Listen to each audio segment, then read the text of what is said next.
अध्याय 2 अध्याय 2 राष्ट्रीय आय का लेखांकन।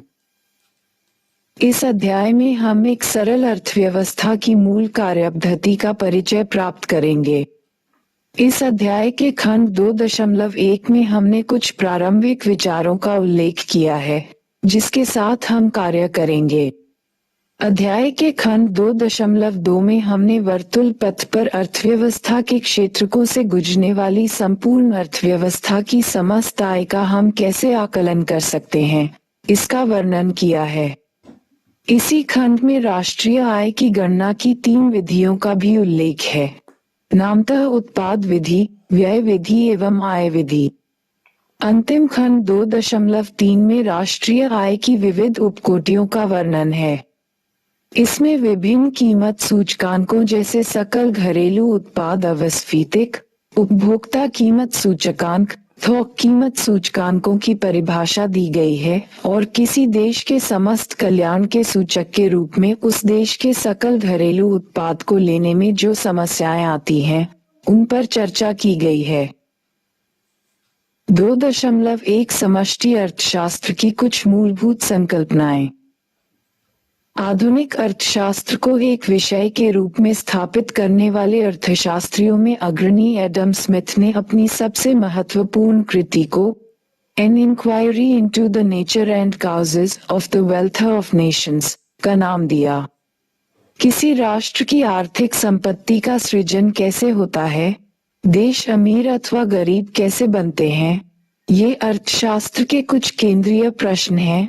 ऐसा नहीं है कि जिन देशों को खनिज अथवा वन अथवा अधिक उपजाऊ भूमि जैसी प्राकृतिक संपदा उपहार स्वरूप प्रकृति से प्राप्त हुई है, वे देश प्राकृतिक रूप से सबसे धनी हैं। वास्तव में संसाधन संपन्न अफ्रीका और लैटिन अमेरिका विश्व के सबसे गरीब देश हैं, जबकि अनेक समृद्ध देशों के पास कोई प्राकृतिक संपदा नहीं है। एक समय था जब प्राकृतिक संसाधनों के कब्जे को सबसे महत्वपूर्ण माना जाता था, लेकिन तब भी उत्पादन प्रक्रम के द्वारा संसाधन का रूपांतरण होता था।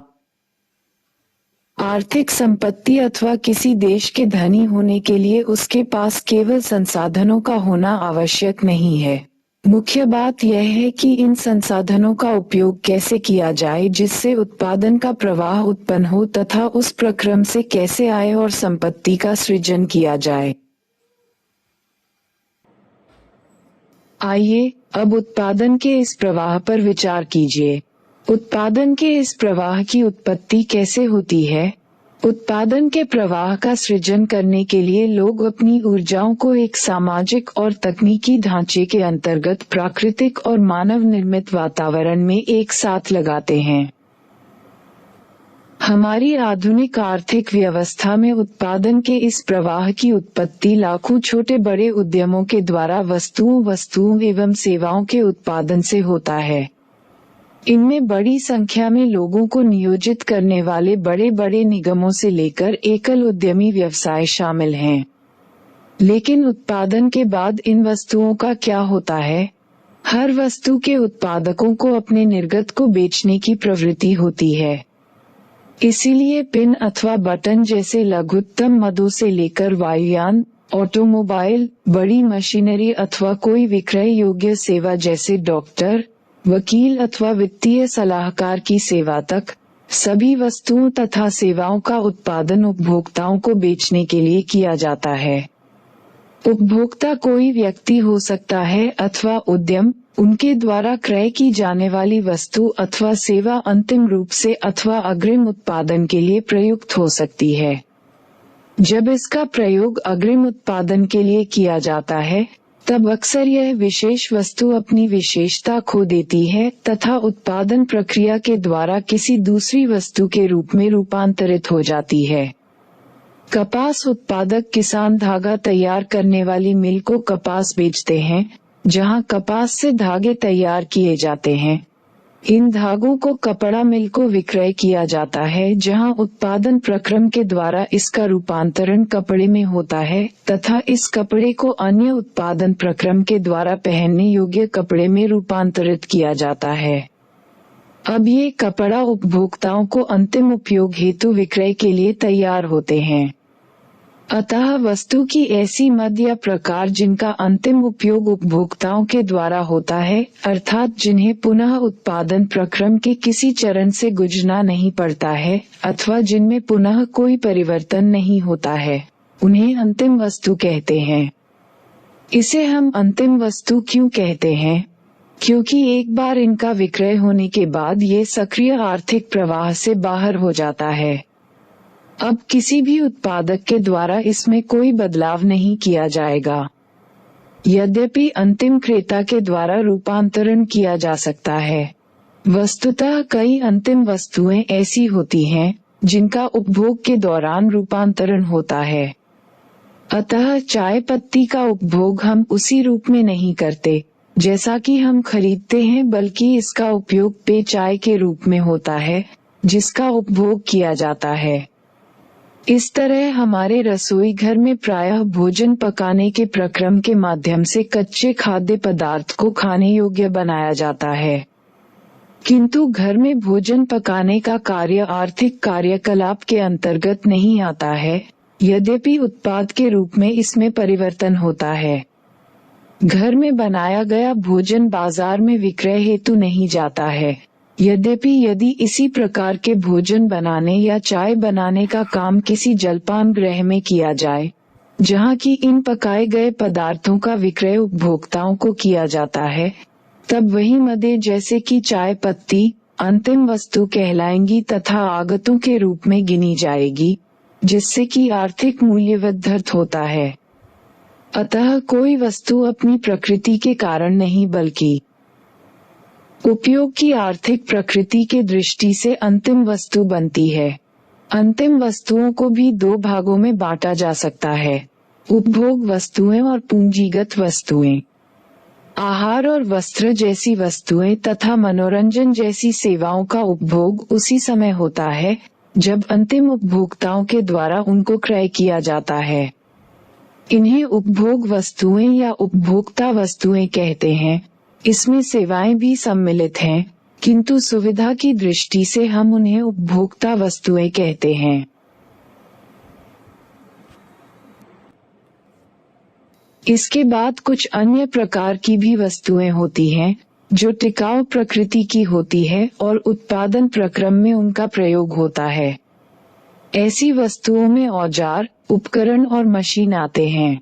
यद्यपि अन्य साध्य वस्तुओं का निर्माण तो करते हैं, लेकिन उत्पादन प्रक्रम में इनके खुद के रूप में कोई परिवर्तन नहीं होता है। ये अंतिम वस्तुएं भी हैं, किंतु यहाँ अंतिम रूप से उपयोग की जाने वाली अंतिम वस्तु नहीं है। ऊपर हमने जिन अंतिम वस्तुओं की चर्चा की है, उनसे भिन्न ये किसी भी उत्पादन प्रक्रम का निर्णायक आधार होती हैं, जिससे उत्पादन में मदद मिलती है और उत्पादन संभव हो पाता है। इन वस्तुओं से पूंजी के एक भाग का निर्माण होता है, जो कि उत्पादन का एक महत्वपूर्ण कारक है। इसमें एक उत्पादक उद्यमी ने निवेश किया है तथा वे उत्पादन प्रक्रम में उत्पादन चक्र को जारी रखने हेतु इसे सक्षम बनाता है। ये पूंजीगत वस्तुएं हैं तथा इनमें क्रमशः टूट फूट होती रहती है, अतः समय समय पर इसमें मरम्मत की जाती है अथवा कालांतर में बदल दी जाती है। किसी अर्थव्यवस्था द्वारा धारित पूंजी के स्टॉक को बचाया जाता है, उसे कायम रखा जाता है और आंशिक या पूर्ण रूप से पुनः नया किया जाता है, और यही इसकी महत्वपूर्ण विशेषता है जिसका अनुकरण किया जाएगा। यहाँ ये याद रहे कि कुछ वस्तुएं जैसे टेलीविजन सेट, ऑटोमोबाइल, घरेलू कंप्यूटर यद्यपि अंतिम उपभोग की वस्तुएं हैं, फिर भी उनमें एक समान विशेषता होती है जो पूंजीगत वस्तु जैसी होती है। ये वस्तुएं टिकाऊ भी हैं, अर्थात ये तुरंत अथवा अल्पकालिक उपभोग में नष्ट नहीं होती है। इनका जीवन काल आहार और वस्त्र जैसी वस्तुओं की अपेक्षा लंबा होता है। उपयोग होने पर इनमें भी टूट फूट होती है और मरम्मत अथवा पुर्जों के बदलने अर्थात मशीन की तरह इनकी भी सुरक्षा, रख रखाव और पुनः नवीकरण की आवश्यकता होती है। इसीलिए हम इन वस्तुओं को टिकाऊ उपभोक्ता वस्तुएं कहते हैं। अतः किसी अर्थव्यवस्था में एक दी हुई कालावधि में उत्पादित सारी अंतिम वस्तुएं या सेवाओं पर यदि हम विचार करें तो वे या तो उपभोग की वस्तुओं, टिकाऊ तथा गैर टिकाऊ के रूप में होती हैं या पूंजीगत वस्तुओं के रूप में। अंतिम वस्तुओं में आर्थिक प्रक्रम के अंतर्गत पुनः कोई परिवर्तन नहीं होता है।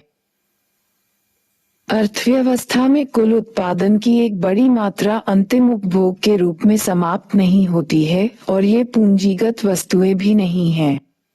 इन वस्तुओं का उपयोग अन्य उत्पादक आगत सामग्री के रूप में कर सकते हैं, जैसे ऑटोमोबाइल निर्माण के लिए इस्पात की चादर का उपयोग और बर्तन बनाने के लिए तांबे का प्रयोग।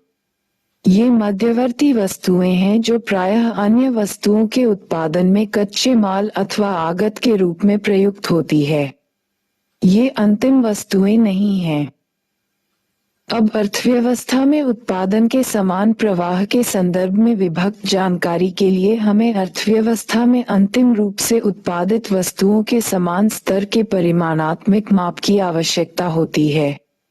हालांकि परिमाणात्मक आकलन को प्राप्त करने के क्रम में अर्थव्यवस्था में उत्पादित सभी अंतिम वस्तुओं तथा सेवाओं की माप के लिए ये स्पष्ट है कि हमें सामान्य मापदंड की आवश्यकता होती है। कपड़े की माप के लिए जिस मीटर का प्रयोग किया जाता है, उससे हम टनों में चावल को नहीं माप सकते हैं और न ही ऑटोमोबाइल अथवा मशीन की गिनती कर सकते हैं। इसीलिए एक सामान्य माप के पैमाने के लिए मुद्रा का प्रयोग होता है। चूंकि इनमें से प्रत्येक वस्तु का उत्पादन विक्रय के उद्देश्य से किया जाता है, इसीलिए इन विभिन्न वस्तुओं के मौद्रिक मूल्य के कुल योग से अंतिम निर्गत की मात्रा प्राप्त होती है। लेकिन हम केवल अंतिम वस्तु का मूल्यांकन क्यों करते हैं? निश्चित रूप से मध्यवर्ती वस्तुएं किसी उत्पादन प्रक्रम की महत्वपूर्ण आगत है और इन वस्तुओं के उत्पादन में मानव शक्ति और पूंजी स्टॉक का एक महत्वपूर्ण भाग शामिल होता है। चूंकि हम निर्गत के मूल्य का उपयोग करते हैं, इसीलिए हमें ये समझना चाहिए कि अंतिम वस्तु के मूल्य में मध्यवर्ती वस्तु का मूल्य भी शामिल होता है। अलग से उनकी गणना करने पर दोबारा गणना करने से बचा जा सकता है, जबकि मध्यवर्ती वस्तुओं पर विचार करने से कुल आर्थिक कार्यकलाप का पूरा विवरण प्राप्त हो सकता है। फिर भी उनकी गणना से हमारे आर्थिक कार्यकलाप का अंतिम मूल्य अतिशयोक्तिपूर्ण होगा। इस स्तर पर स्टॉक और प्रवाह की संकल्पना का परिचय प्राप्त करना महत्वपूर्ण है। अक्सर हम सुनते हैं कि किसी का औसत वेतन 10,000 रुपए है अथवा इस्पात उद्योग का निर्गत इतने टन अथवा इतने रुपए मूल्य में है। लेकिन ये कथन अधूरा है क्योंकि यह स्पष्ट नहीं है कि जिस आय की बात कही गई है वह वार्षिक है अथवा मासिक या दैनिक, और इससे अवश्य ही एक बड़ी भिन्नता उत्पन्न होती है। कभी कभी जब संदर्भ परिचित हो तो हम कल्पना करते हैं कि कालावधि ज्ञात है, इसीलिए उसका उल्लेख नहीं करते हैं।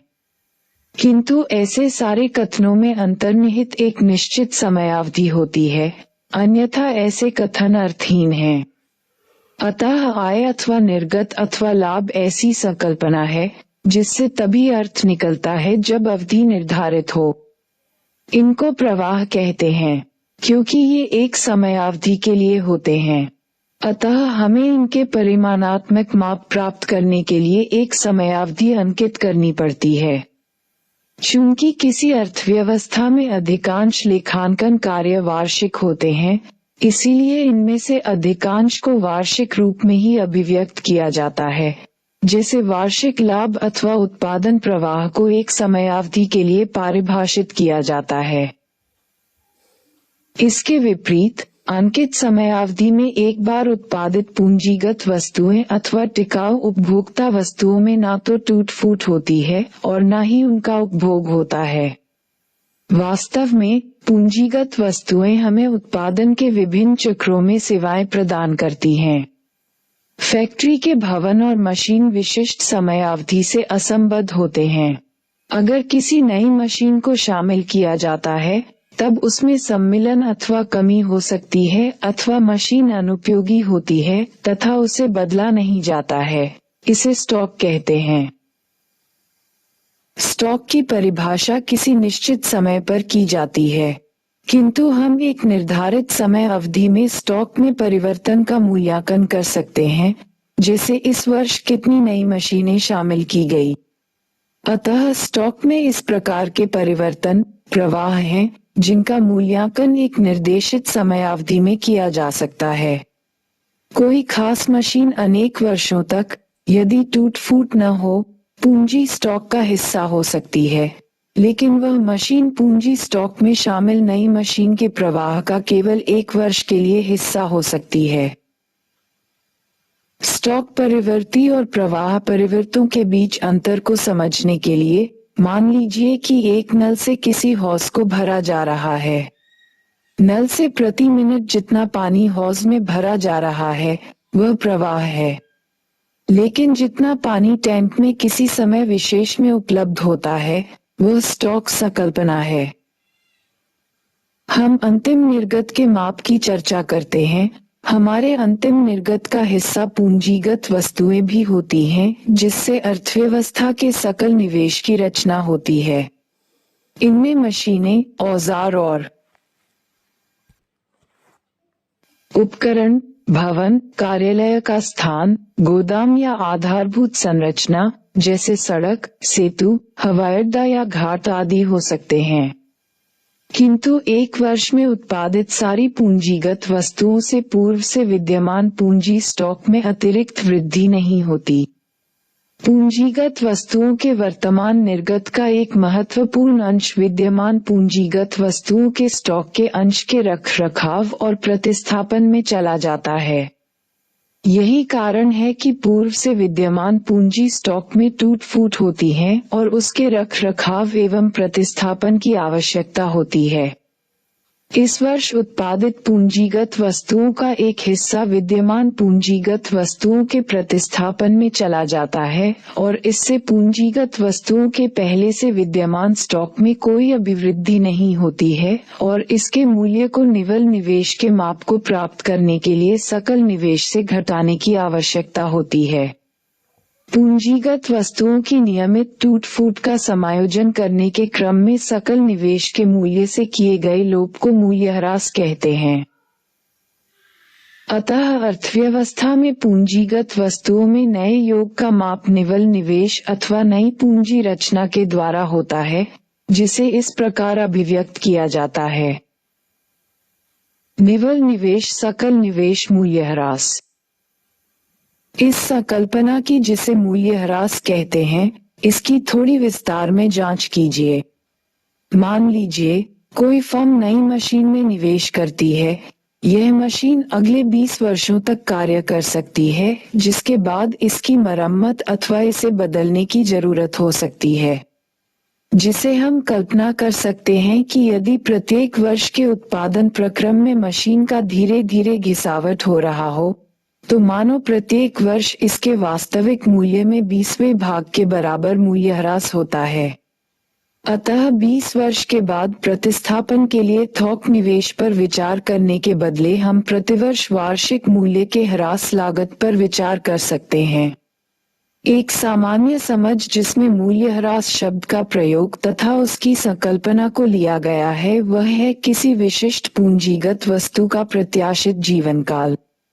जैसे मशीन के संदर्भ में दिया गया 20 वर्षों का उदाहरण।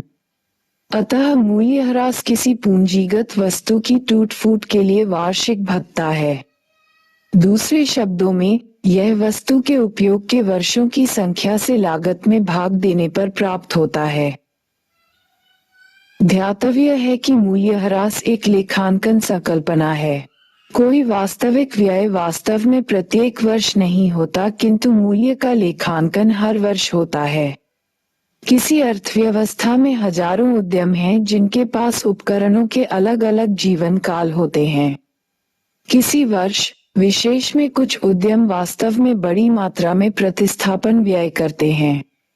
अतः हम कल्पना कर सकते हैं कि वास्तविक प्रतिस्थापन व्यय का स्थिर प्रवाह होगा जो उस अर्थव्यवस्था में होने वाले वार्षिक मूल्यह्रास की मात्रा के लेखांकन से थोड़ा बहुत संगत होगा।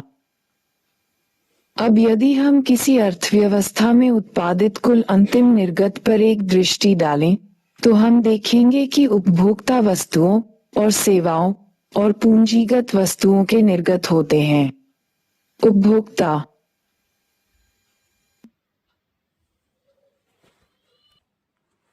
वस्तुओं से अर्थव्यवस्था की संपूर्ण आबादी के उपभोग का संवर्धन होता है। अंतिम वस्तुओं का दूसरा हिस्सा पूंजीगत वस्तुएं हैं, जिसका क्रय व्यापारी या उद्यमी करते हैं। वे इसका उपयोग या तो उद्योग रखरखाव के लिए या पूंजी स्टॉक में हुए टूट फूट के लिए या अपने पूंजी स्टॉक में अतिरिक्त वृद्धि के लिए करते हैं। एक विशिष्ट समयावधि जैसे किसी एक वर्ष में अंतिम वस्तुओं का कुल उत्पादन चाहे तो उपभोग के रूप में होगा या निवेश के रूप में। इसका तात्पर्य है कि यहाँ उपभोग और निवेश के बीच में अदला बदली होती है।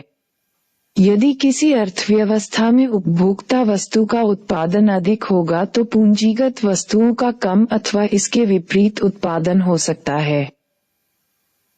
ऐसा सामान्यतः देखा गया है कि पूंजीगत वस्तुएं जितनी परिष्कृत होंगी, वस्तु के लिए श्रमिक की क्षमता बढ़ेगी। परंपरागत बुनकर को एक साड़ी बनाने में महीनों लगेगा, लेकिन उत्पादन के आधुनिक मशीनों के द्वारा एक दिन में हजारों साड़ियां तैयार की जाती हैं। पिरामिड अथवा ताजमहल जैसे ऐतिहासिक स्मारक को बनाने में दशकों लगे, लेकिन आधुनिक निर्माण मशीनरी से कुछ ही वर्षों में गगनचुंबी इमारतें बनाई जा सकती हैं। पूंजीगत वस्तुओं के अधिक उत्पादन करने वाले नए प्रकारों के कारण उपभोक्ता वस्तुओं के अधिक उत्पादन में मदद मिलेगी। क्या यहाँ हम स्वयं परस्पर विरोधी विचार धारण नहीं कर रहे हैं? पीछे हमने देखा कि एक अर्थव्यवस्था में अंतिम वस्तुओं का कुल निर्गत का एक छोटा हिस्सा उपभोग की वस्तुओं के उत्पादन के लिए उपलब्ध होता है, जब उत्पादन का अधिकांश हिस्सा पूंजीगत वस्तुओं के उत्पादन में व्यय किया जाता है। और अब हम ये कह सकते हैं कि अधिक पूंजीगत वस्तुओं का तात्पर्य अधिक उपभोक्ता वस्तुएं हैं। यद्यपि यहाँ कोई विरोधाभास नहीं है। यहाँ समय का क्या महत्व है? अर्थव्यवस्था के किसी खास अवधि में दिए गए कुल उत्पादन स्तर पर ये सत्य है कि अधिक पूंजीगत वस्तुएं कम उपभोक्ता वस्तुओं का उत्पादन करेगी। लेकिन अधिक पूंजीगत वस्तुओं के उत्पादन का तात्पर्य है कि भविष्य में श्रमिकों के पास कार्य करने के लिए अधिक पूंजीगत औजार होंगे। हमने देखा कि यह एक उच्च क्षमता वाले अर्थव्यवस्था में समान संख्या में श्रमिक उत्पादन करते हैं। ये कुल निर्गत अधिक होती है जब हम इसकी तुलना कम पूंजीगत वस्तुओं के उत्पादन से करते हैं। यदि कुल निर्गत अधिक है तो निश्चित रूप से उपभोक्ता वस्तुओं के उत्पादन की मात्रा अधिक हो जाएगी। इस प्रकार आर्थिक चक्र मात्र अधिक पूंजीगत वस्तुओं का उत्पादन ही नहीं करती है, बल्कि इसमें विस्तार भी करती है। ये संभव है कि चर्चा में दूसरे वर्तुल प्रवाह को भी हम ले सकते हैं। किसी व्यक्ति के पास वस्तुओं को खरीदने की क्षमता आय से आती है। आय की प्राप्ति कोई व्यक्ति श्रमिक, मजदूरी अथवा उद्यमी, लाभ अथवा भूस्वामी, लगान अथवा पूंजीधारी, ब्याज के रूप में प्राप्त करता है। संक्षेप में, उत्पादन के कारकों के स्वामी के रूप में लोग जो आय प्राप्त करते हैं, उनका उपयोग वे वस्तु और सेवाओं की अपनी मांग की पूर्ति के लिए करते हैं। यहाँ हम एक वर्तुल प्रवाह को देख सकते हैं जो बाजार के माध्यम से सुगम बनता है। उत्पादन प्रक्रम के संचालन के लिए उत्पादन के कारकों की मांग जो फर्म करती है, उससे लोगों के अदायगी का सृजन होता है। फलतः वस्तुओं और सेवाओं की लोगों की मांग से फर्म के लिए अदायगी का सृजन होता है और इससे उनके द्वारा उत्पादित उत्पादों की बिक्री होती है।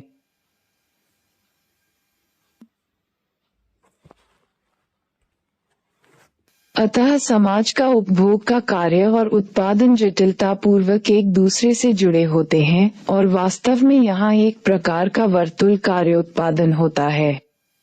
अर्थव्यवस्था में उत्पादन प्रक्रम से उनके लिए कारक आदेगी का सृजन होता है जो उसमें संलग्न होते हैं और उत्पादन के निर्गत के रूप में वस्तुओं और सेवाओं का सृजन होता है।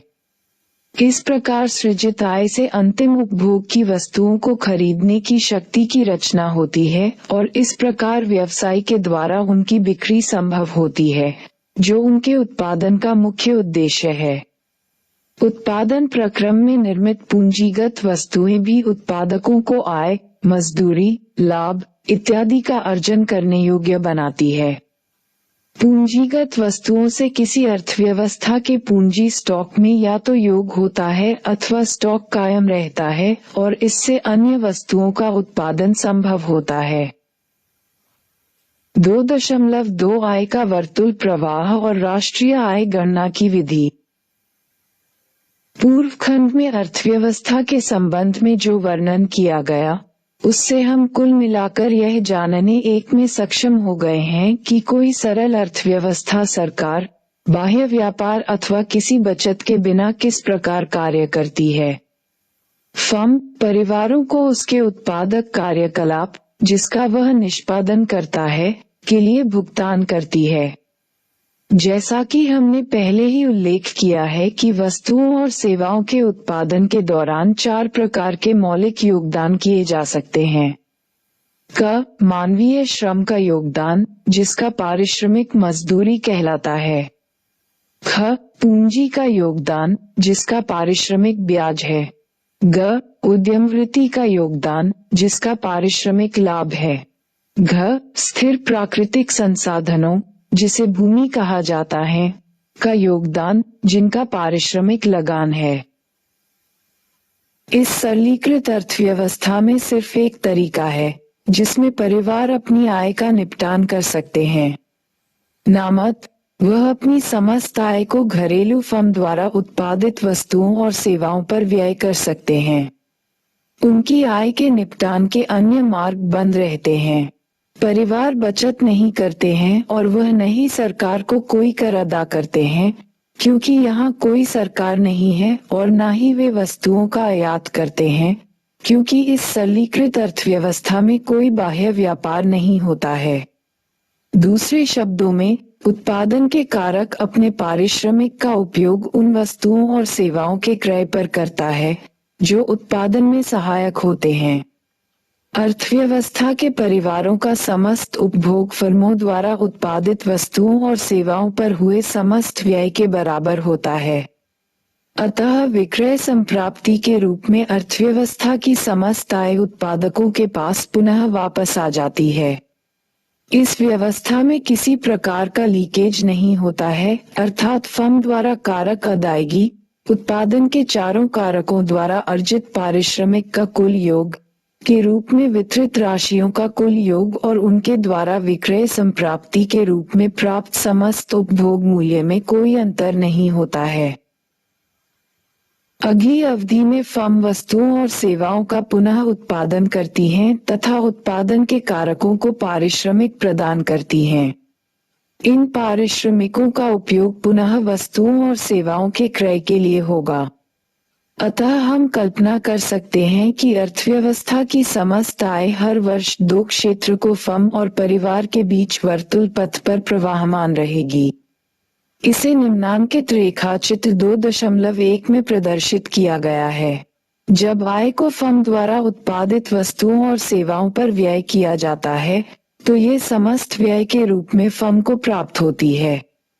चूंकि व्यय का मूल्य वस्तुओं और सेवाओं के मूल्य के बराबर होना चाहिए, इसीलिए हम समस्त आय की माप फर्म के द्वारा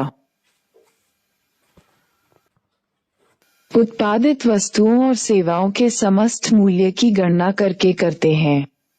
जब फर्म द्वारा प्राप्त समस्त संप्राप्ति का भुगतान उत्पादन के कारकों को किया जाता है तो ये समस्त आय का रूप ले लेती है।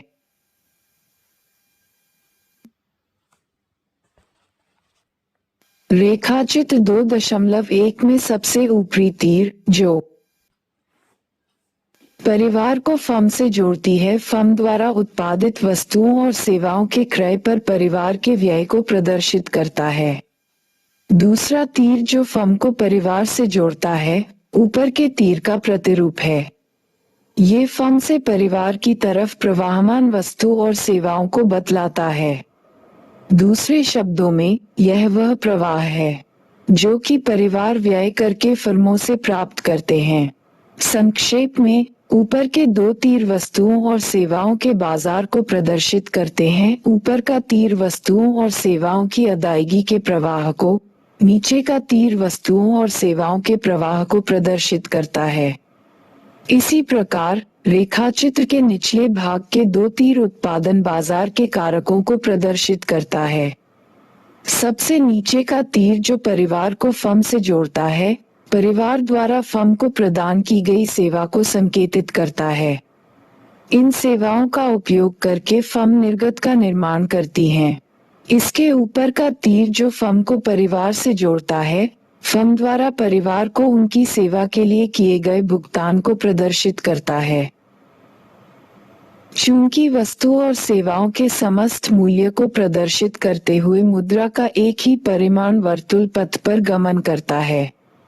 यदि हम वस्तुओं और सेवाओं के समस्त मूल्यों का एक वर्ष के दौरान आकलन करना चाहें, तो आरेख में निर्देशित किसी भी बिंदु रेखाओं पर अंकित प्रवाह का वार्षिक मूल्य की माप कर सकते हैं। यदि हम सभी फर्मों द्वारा उत्पादित अंतिम वस्तुओं और सेवाओं के समस्त मूल्यों का मूल्यांकन करते हुए अपर प्रवाह का मापन कर सकते हैं, यह विधि व्यय विधि कहलाएगी। यदि हम बी पर सभी फर्मों के द्वारा उत्पादित वस्तुओं तथा सेवाओं के समस्त मूल्यों की माप करते हैं, यह विधि उत्पाद विधि कहलाएगी। सी पर सभी कारक अदायगियों के कुल योग का मापन आय विधि कहलाएगी। अवलोकन कीजिए कि अर्थव्यवस्था का समस्त व्यय उत्पादन के कारकों द्वारा अर्जित समस्त आय के बराबर होना चाहिए। ए और सी पर प्रवाह समान है। अब मान लीजिए कि किसी समय विशेष में परिवार फर्मों द्वारा उत्पादित वस्तु और सेवाओं पर अधिक व्यय करने का निर्णय लेते हैं।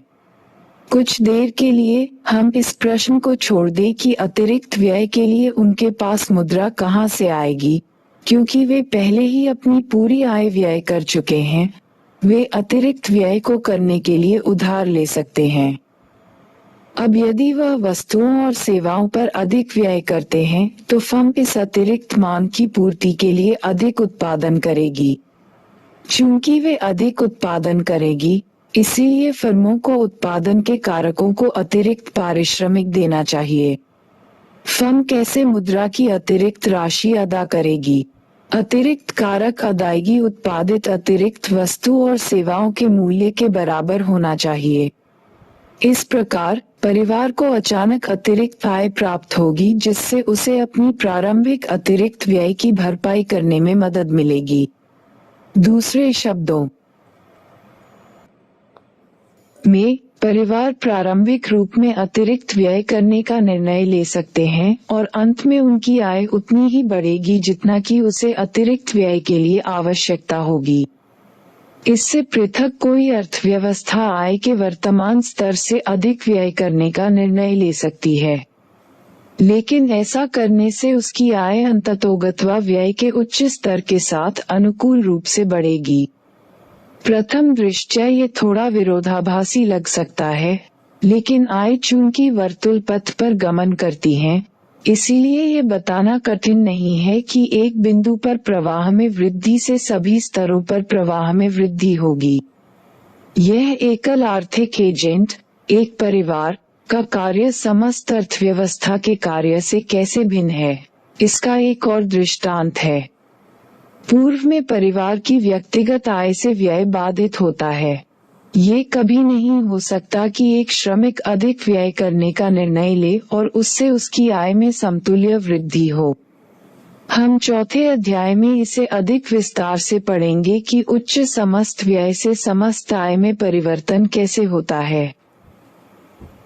अर्थव्यवस्था के उपर्युक्त रेखाचित्रीय उदाहरण को सर्वसम्मति से एक सरलीकृत अर्थव्यवस्था के रूप में माना जाता है। ऐसी कहानी जो एक काल्पनिक अर्थव्यवस्था के क्रियाकलाप का वर्णन करती है समष्टि अर्थशास्त्रीय मॉडल कहलाती है। स्पष्ट कि मॉडल में वास्तविक अर्थव्यवस्था का विस्तार से वर्णन नहीं होता। उदाहरणतः हमारे मॉडल में यह मान लिया जाता है कि परिवार बचत नहीं करते हैं, सरकार नहीं होती है और अन्य देशों से व्यापार नहीं होता है। यद्यपि मॉडल में अर्थव्यवस्था का क्षण प्रतिक्षण विस्तार से वर्णन करने की इच्छा प्रकट नहीं की गई है, उनका उद्देश्य आर्थिक व्यवस्था की कार्यपद्धति की आवश्यक विशेषताओं को उजागर करना ही है। लेकिन यहाँ यह सावधानी बरतनी होगी कि सामग्री का सरलीकरण इस प्रकार न हो कि अर्थव्यवस्था की अनिवार्य प्रकृति का मिथ्या निरूपण हो। अर्थशास्त्र मॉडलों से पूर्ण विषय है। इस पुस्तक में कई मॉडलों को प्रस्तुत किया जाएगा। एक अर्थशास्त्री का कार्य ये दर्शाना है कि कौन सा मॉडल किस वास्तविक जीवन की दशाओं के लिए जरूरी है। यदि हम ऊपर वर्णित अपने सरल मॉडल में परिवर्तन करें और बचत को लें, तो इससे यह मुख्य निष्कर्ष बदल जाएगा कि अर्थव्यवस्था की आय का समस्त मूल्यांकन अपरिवर्तित रहेगा, चाहे इसकी गणना ए, बी अथवा सी किसी भी स्थिति में की जाए। इससे पता चलता है कि यह निष्कर्ष मौलिक विधि से नहीं बदलता है। आर्थिक तंत्र कितना भी जटिल क्यों न हो, तीनों विधियों से आकलित वस्तुओं और सेवाओं का वार्षिक उत्पादन एक समान होगा। हमने देखा कि किसी अर्थव्यवस्था में वस्तुओं और सेवाओं के समस्त मूल्य की गणना 3 विधियों से की जा सकती है। अब हम इन गणनाओं के विस्तृत चरणों की चर्चा करेंगे। 2.2.1 उत्पाद अथवा मूल्यवर्धित विधि। उत्पाद विधि में हम उत्पादित वस्तुओं और सेवाओं के वार्षिक मूल्य की गणना करते हैं, यदि 1 वर्ष समय की इकाई हो। इसकी गणना कैसे की जाए? क्या हम अर्थव्यवस्था के सभी फर्मों द्वारा उत्पादित वस्तुओं और सेवाओं का योग करते हैं? इन प्रश्नों को समझने में निम्नलिखित उदाहरण सहायक होगा। मान लीजिए कि अर्थव्यवस्था में केवल 2 प्रकार के उत्पादक हैं। वे गेहूं उत्पादक किसान और ब्रेड निर्माता बेकर हैं। गेहूं उत्पादक गेहूं का उत्पादन करते हैं और उन्हें मानव श्रम के अलावा किसी भी प्रकार के आगत की आवश्यकता नहीं होती है। वे गेहूं का कुछ अंश बेकर को बेचते हैं। बेकर को ब्रेड के उत्पादन में गेहूं के अतिरिक्त अन्य किसी कच्चे माल की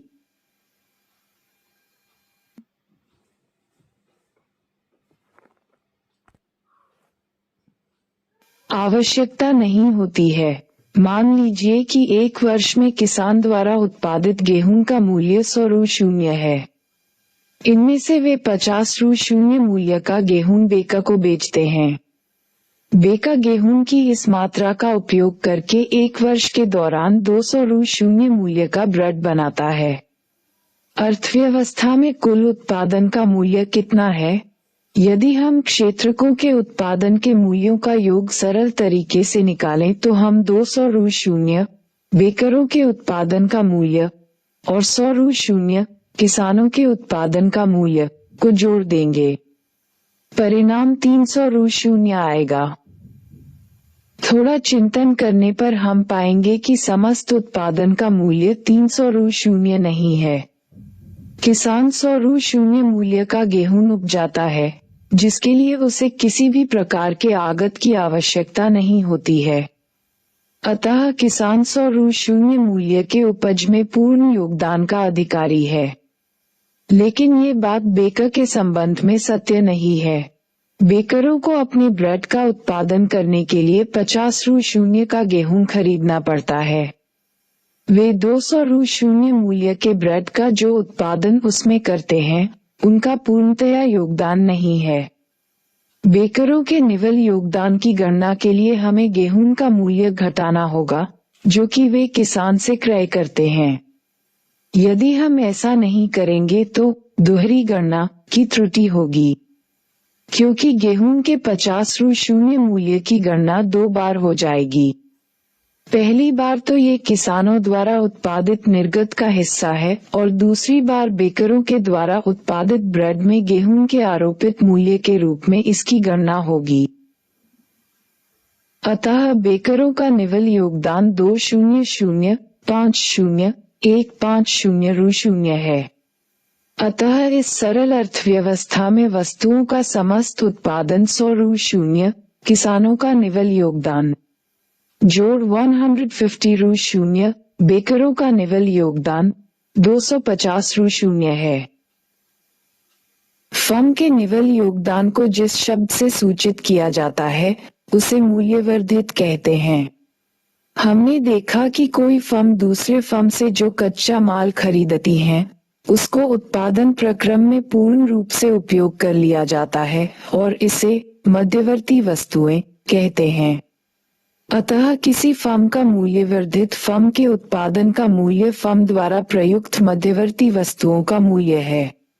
फर्म के मूल्यवर्धित का वितरण उत्पादन के चारों कारकों में किया जाता है, जिनके नाम श्रम, पूंजी, उद्यमिता और भूमि हैं। इसलिए एक फर्म द्वारा अदा की गई मजदूरी, ब्याज, लाभ और लगान फर्म की मूल्यवर्धित में जुड़ना चाहिए।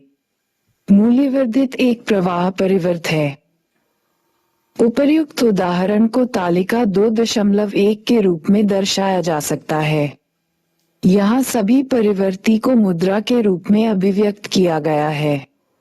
यहाँ सूचीबद्ध विभिन्न परिवर्तों का मूल्यांकन करने के लिए हम वस्तुओं की बाजार कीमत पर विचार कर सकते हैं।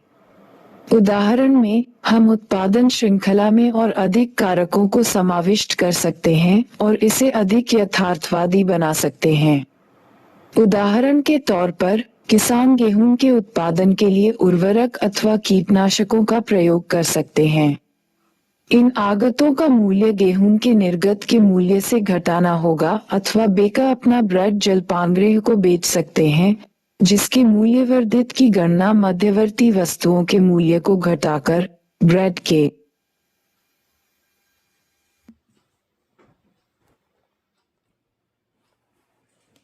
मामले में करनी होगी। मूल्यह्रास की संकल्पना से हम पूर्व परिचित हैं, जिसे स्थिर पूंजी का उपभोग भी कहते हैं। चूंकि उत्पादन के संचालन में प्रयुक्त पूंजी में टूट फूट होती है, पूंजी के मूल्य को स्थिर रखने के लिए उत्पादक को प्रतिस्थापन निवेश करना पड़ता है। प्रतिस्थापन निवेश पूंजी का मूल्यह्रास ही है।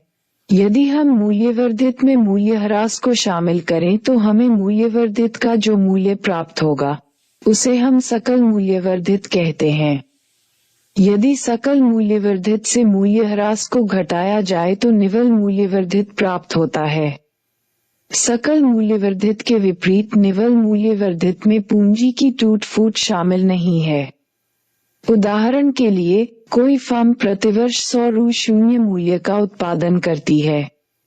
उस वर्ष में 20 रुपये का मध्यवर्ती वस्तु का उपयोग किया जाता है और पूंजी उपभोग का मूल्य 10 रुपये है, तो फर्म का सकल मूल्यवर्धित 100 रु, 20 रु, 80 रु प्रतिवर्ष होगा। निवल मूल्यवर्धित 100 रु, 20 रु, 10 रु, 70 रु प्रतिवर्ष। ध्यातव्य है कि मूल्यवर्धित की गणना करते समय फर्म के उत्पादन का मूल्य लिया जाता है, किंतु फर्म अपने सारे उत्पादन को नहीं बेच पाती है। उस स्थिति में वर्ष के अंत में उसके पास कुछ अभिगृत स्टॉक होगा। विलोमतः ऐसा भी हो सकता है कि फर्म के पास पहले से ही कुछ अभिगृत स्टॉक हो। वर्ष के दौरान फर्म द्वारा बहुत कम उत्पादन किया जाता है, किंतु उस वर्ष आरंभ में जो स्टॉक उसके पास रहता है उसे बेचकर बाजार में मांग की पूर्ति करती है। हम इन स्टॉकों के साथ कैसे व्यवहार करेंगे जो कोई फर्म अपनी इच्छा से अथवा नहीं चाहते हुए अपने पास रखती है। स्मरणीय है कि कोई फर्म दूसरी फर्म से कच्चा माल खरीदती है। कच्चे माल का वह अंश जिसका पूर्ण उपयोग हो जाता है उसे मध्यवर्ती वस्तु के रूप में कोटबद्ध किया जाता है। उस अंश का क्या होता है जिसका पूर्ण उपयोग नहीं होता है? अर्थशास्त्र में अभिगृहित निर्मित वस्तुओं अथवा अर्धनिर्मित वस्तुओं अथवा कच्चे मालों का स्टॉक जो कोई फर्म एक वर्ष से अगले वर्ष तक रखता है, उसे माल सूची कहते हैं। माल सूची एक स्टॉक परिवर्त है। वर्ष के आरंभ में इसका मूल्य हो सकता है और वर्ष के अंत में इसका उच्च मूल्य भी हो सकता है। इस स्थिति में माल सूची में वृद्धि अथवा संचय होती है यदि माल सूची का मूल्य वर्ष के आरंभ की तुलना में वर्ष के अंत में कम हो तो माल सूची में ह्रास अपसंचय होता है। अतः हम अनुमान लगा सकते हैं कि एक वर्ष के दौरान किसी फर्म की माल सूची में परिवर्तन इक्वल्स वर्ष के दौरान फर्म का उत्पादन वर्ष के दौरान फर्म की बिक्री। चिन्ह इक्वल्स तादात्म्य को बताता है। समानता इक्वल्स चिन्ह के समान तादात्म्य चिन्ह में दाईं ओर की वस्तुओं और बाईं ओर की वस्तुओं के बीच समानता नहीं देखी जाती बल्कि तादात्म्य सदैव इनसे निरपेक्ष होता है। उदाहरण के लिए हम 2 + 2 = 4 लिख सकते हैं क्योंकि यह हमेशा सत्य है, किंतु 2x = 4 हमें अवश्य लिखना चाहिए क्योंकि 2 बार x के विशेष मूल्य के लिए 4 के बराबर होता है, नामत जब x = 2 हमेशा नहीं। 2x = 4 हम नहीं लिख सकते हैं। अवलोकन कीजिए कि फर्म का उत्पादन इक्वल्स मूल्यवर्धित जोड़ फर्म द्वारा प्रयुक्त मध्यवर्ती वस्तुएं एक वर्ष के दौरान फर्म की माल सूची में परिवर्तन मूल्यवर्धित जोड़ फर्म द्वारा प्रयुक्त मध्यवर्ती इक्वल्स वस्तुएं वर्ष के दौरान फर्म की बिक्री। उदाहरण के लिए मान लीजिए कि फर्म के पास वर्ष के आरंभ में 100 रुपये मूल्य का अभिगृहित स्टॉक था। वर्ष के दौरान इसने 1000 रुपये मूल्य की वस्तु का उत्पादन किया, जिसमें से 800 रुपये मूल्य की वस्तुओं की बिक्री हुई। अतः उत्पादन और बिक्री के बीच अंतर 200 रुपये है। ये 200 रुपये माल सूची में परिवर्तन है। ये 100 रुपये मूल्य की माल सूची में जुड़ जाएगी जिससे कि फर्म ने उत्पादन प्रारंभ किया था। अतः वर्ष के अंत में माल सूची 100 रुपये जोड़ 200 रुपये 300 रुपये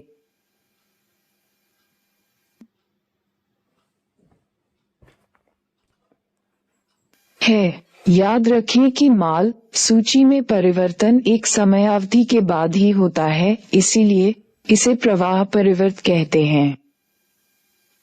माल सूची पूंजी के रूप में समझी जाती है। फर्म की पूंजी स्टॉक में अतिरिक्त योग को निवेश कहते हैं। अतः माल सूची में परिवर्तन को निवेश के रूप में समझा जाता है। निवेश की 3 प्रमुख कोटियां हैं।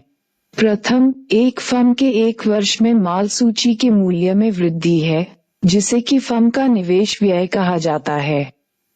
निवेश की दूसरी कोटि स्थिर व्यवसाय निवेश है, जिसे मशीनरी में वृद्धि, फैक्ट्री, भवन, फर्म द्वारा लगाए गए उपकरण के रूप में परिभाषित किया जाता है। निवेश की अंतिम कोटि आवासीय निवेश है, जो आवास सुविधाओं के योग को बताता है। माल सूची में परिवर्तन नियोजित अथवा अनियोजित हो सकता है। बिक्री में अप्रत्याशित गिरावट की स्थिति में फर्म के पास वस्तुओं का अविगृहित स्टॉक होगा, जिसके बारे में वह आशा नहीं कर सकता था। अतः माल सूची का अनियोजित संचय होगा।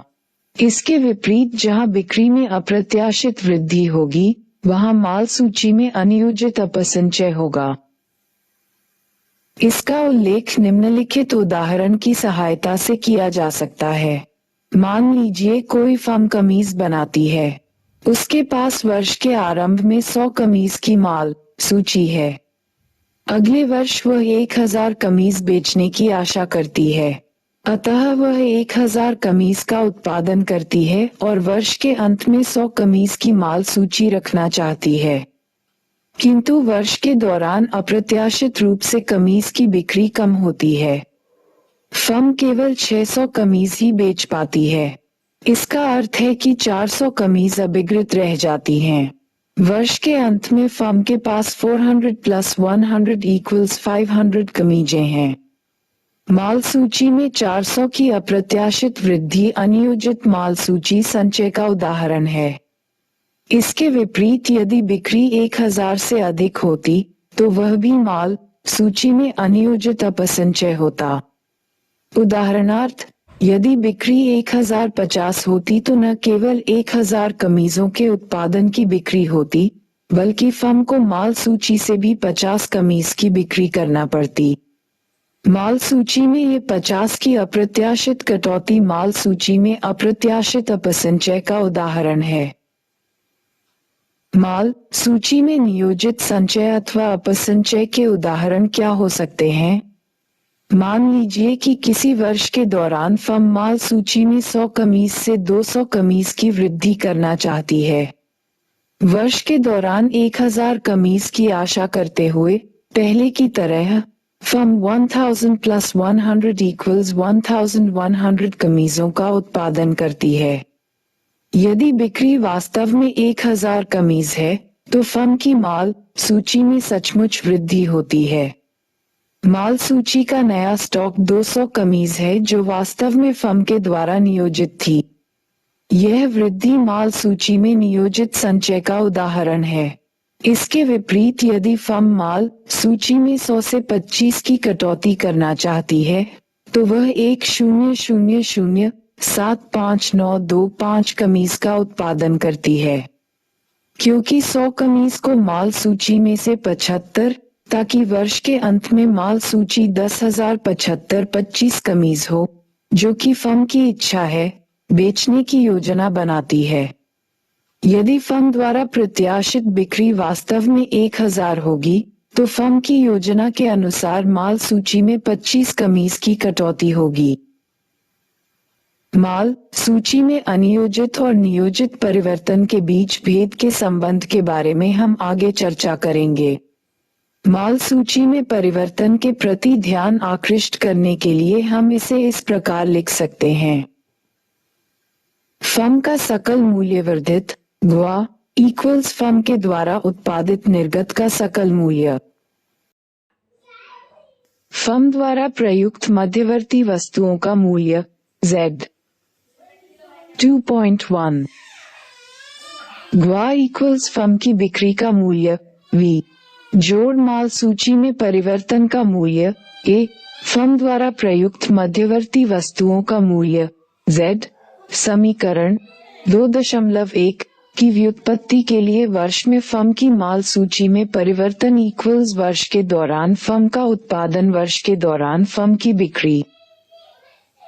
ये ध्यातव्य है कि फर्म की बिक्री में घरेलू क्रेताओं को की गई बिक्री ही नहीं बल्कि विदेशी क्रेताओं को की गई बिक्री भी शामिल होती है।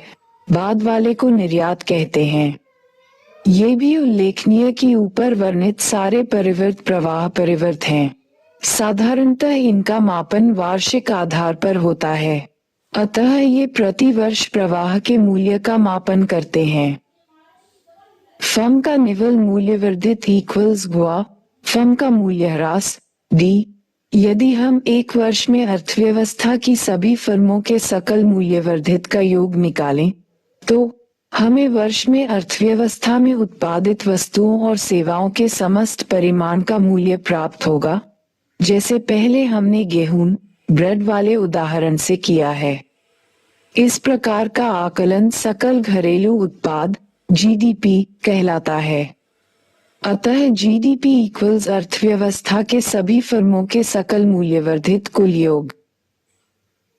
यदि अर्थव्यवस्था में n फर्म हो और प्रत्येक को 1 से n क्रम संख्या में लिखा GDP इक्वल्स अर्थव्यवस्था के सभी फर्मों के सकल मूल्य वर्धित का कुल योग इक्वल्स गुआ जोड़ GVANGDP इक्वल्स TA।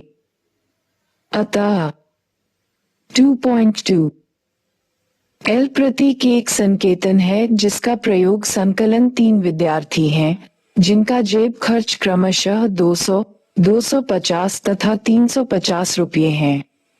हम कह सकते हैं कि यदि वे विद्यार्थी का जेब खर्च X है, तो X इक्वल्स 200, X इक्वल्स 250 तथा X इक्वल्स 3001 कुल जेब खर्च X जोड़ X द्वारा दिया जाएगा।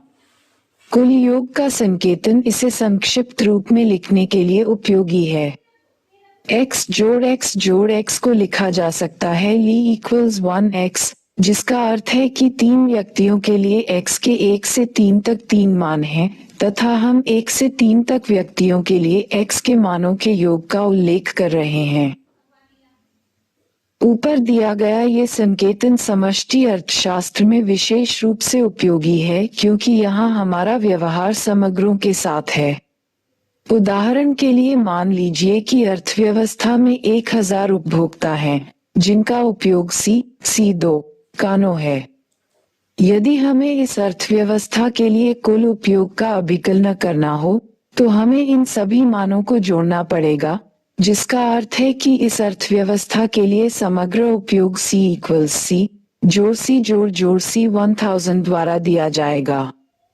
किंतु संकलन संकेतक 2 हमें इसे संक्षिप्त रूप से लिखने देता है, क्योंकि हम व्यक्ति 1 से लेकर 1000 तक के उपयोग के मानों को जोड़ रहे हैं, जहां व्यक्ति के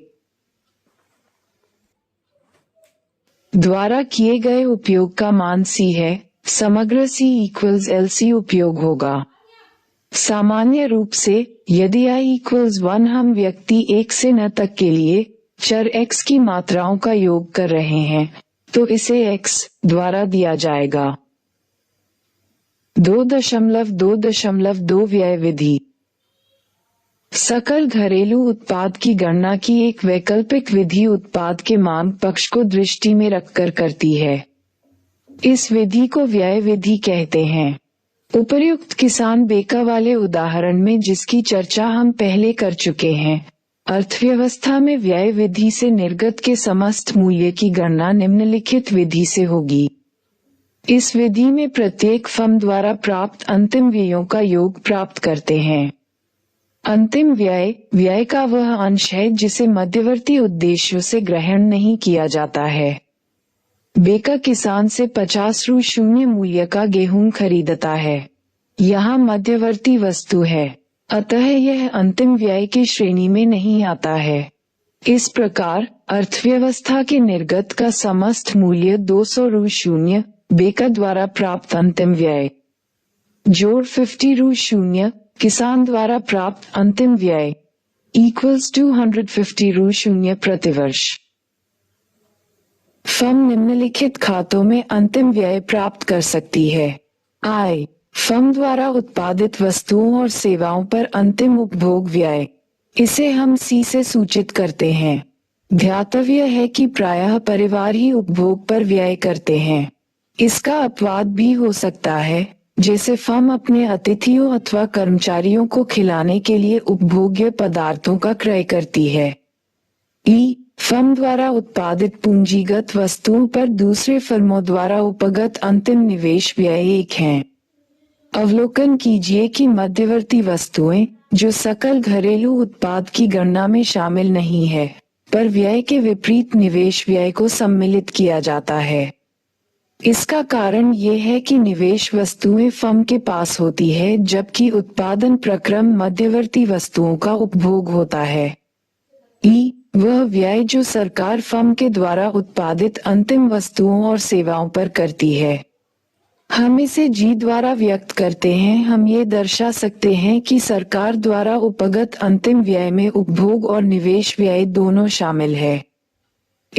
निर्यात संप्राप्ति जो फर्म विदेशों में अपनी वस्तुओं और सेवाओं को बेचकर अर्जित करती है, इसे X के द्वारा सूचित किया जाएगा। अतः फर्म के द्वारा प्राप्त संप्राप्ति के कुल योग को निम्न प्रकार दर्शाया जाता है। RV इक्वल्स फर्म द्वारा प्राप्त अंतिम उपभोग, निवेश, सरकारी और निर्यात संबंधी व्ययों का कुल योग इक्वल्स C जोड़ I जोड़ G जोड़ X। यदि फर्मों की संख्या n हो तो n तक फर्मों का कुल योग हमें प्राप्त होगा। TRV इक्वल्स अर्थव्यवस्था के सभी फर्मों द्वारा प्राप्त अंतिम उपभोग, निवेश, सरकारी और निर्यात संबंधी व्यय इक्वल्स G जोड़ 4 जोड़ 19 जोड़ _1x।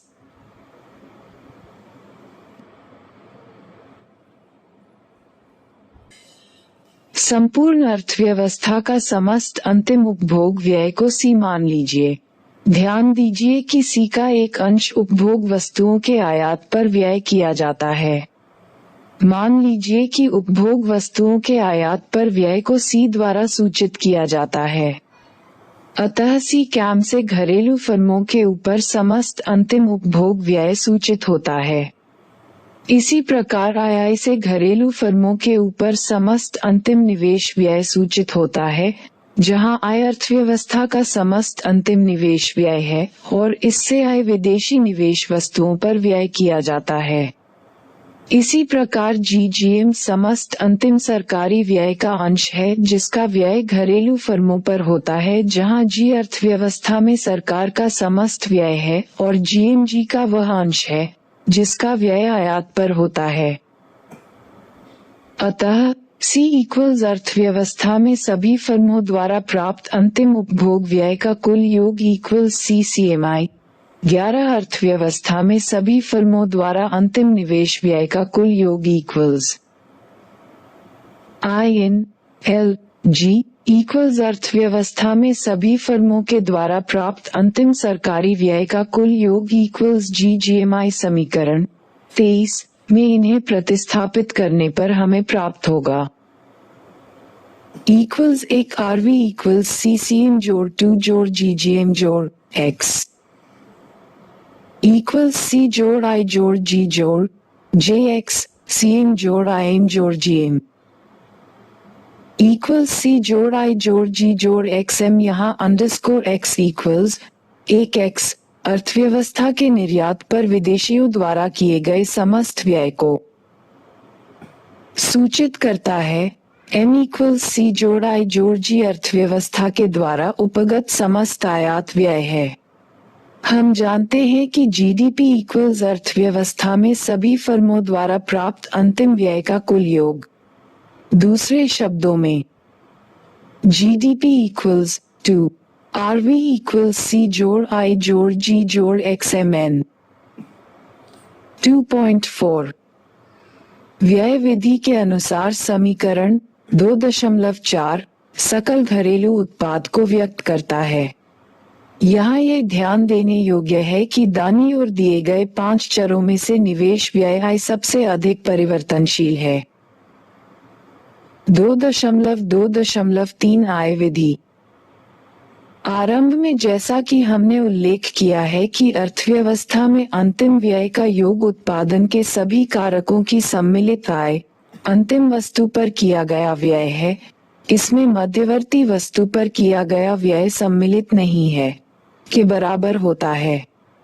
यहाँ इस सरल विचार का अनुपालन होता है कि सभी फर्मों के द्वारा सम्मिलित रूप से अर्जित राजस्व का वितरण उत्पादन के कारकों के बीच वेतन, मजदूरी, लाभ, ब्याज अर्जन और लगान के रूप में होना चाहिए।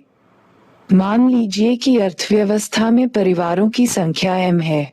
एक वे परिवार के द्वारा किसी वर्ष विशेष में प्राप्त मजदूरी और वेतन को W मान लें। इसी प्रकार P/R क्रमशः सकल लाभ, ब्याज अदायगी और लगान जो कि एक वे परिवार के द्वारा किसी वर्ष विशेष में प्राप्त होता है। अतः सकल घरेलू उत्पाद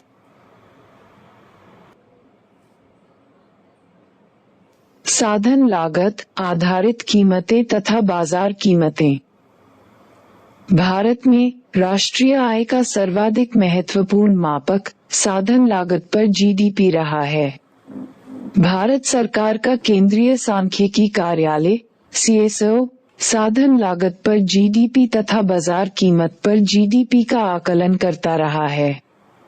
2015 में किए गए पुनः अवलोकन में CSO ने साधन लागत पर GDP को आधारित कीमतों पर सकल मूल्य वृद्धि GWA द्वारा प्रतिस्थापित कर दिया है तथा अब बाजार कीमत पर GDP, जिसे अब केवल GDP कहा जाता है, अब सर्वाधिक महत्वपूर्ण मापक है। GWA के विचार पर हम पहले ही चर्चा कर चुके हैं। यह एक अर्थव्यवस्था में उत्पादित उत्पादन में से मध्यवर्ती उपभोग, वह उत्पादन जो अन्य वस्तुओं के उत्पादन में चला जाता है तथा जिसका प्रयोग अंतिम उपयोग के लिए नहीं होता, को घटाने पर प्राप्त होता है। यहाँ हम आधार वर्ष की कीमतों की अवधारणा की चर्चा करेंगे। साधन लागत आधारित कीमतों तथा बाजार कीमतों में विभेद, शुद्ध उत्पादन करों, उत्पादन कर उत्पादन उपदान तथा शुद्ध उत्पाद करों, उत्पाद कर उत्पाद उपदान में विभेद पर आधारित है। उत्पादन कर तथा उपदान उत्पादन के संदर्भ में होते हैं तथा उत्पादन की मात्रा से स्वतंत्र होते हैं, जैसे भूमि कर, स्टाम्प शुल्क तथा पंजीकरण शुल्क। दूसरी ओर उत्पाद कर तथा उपदान प्रति इकाई उत्पाद के संदर्भ में होते हैं, जैसे उत्पादन कर, सेवा कर, निर्यात तथा आयात पर लगाए गए कर। साधन लागत में केवल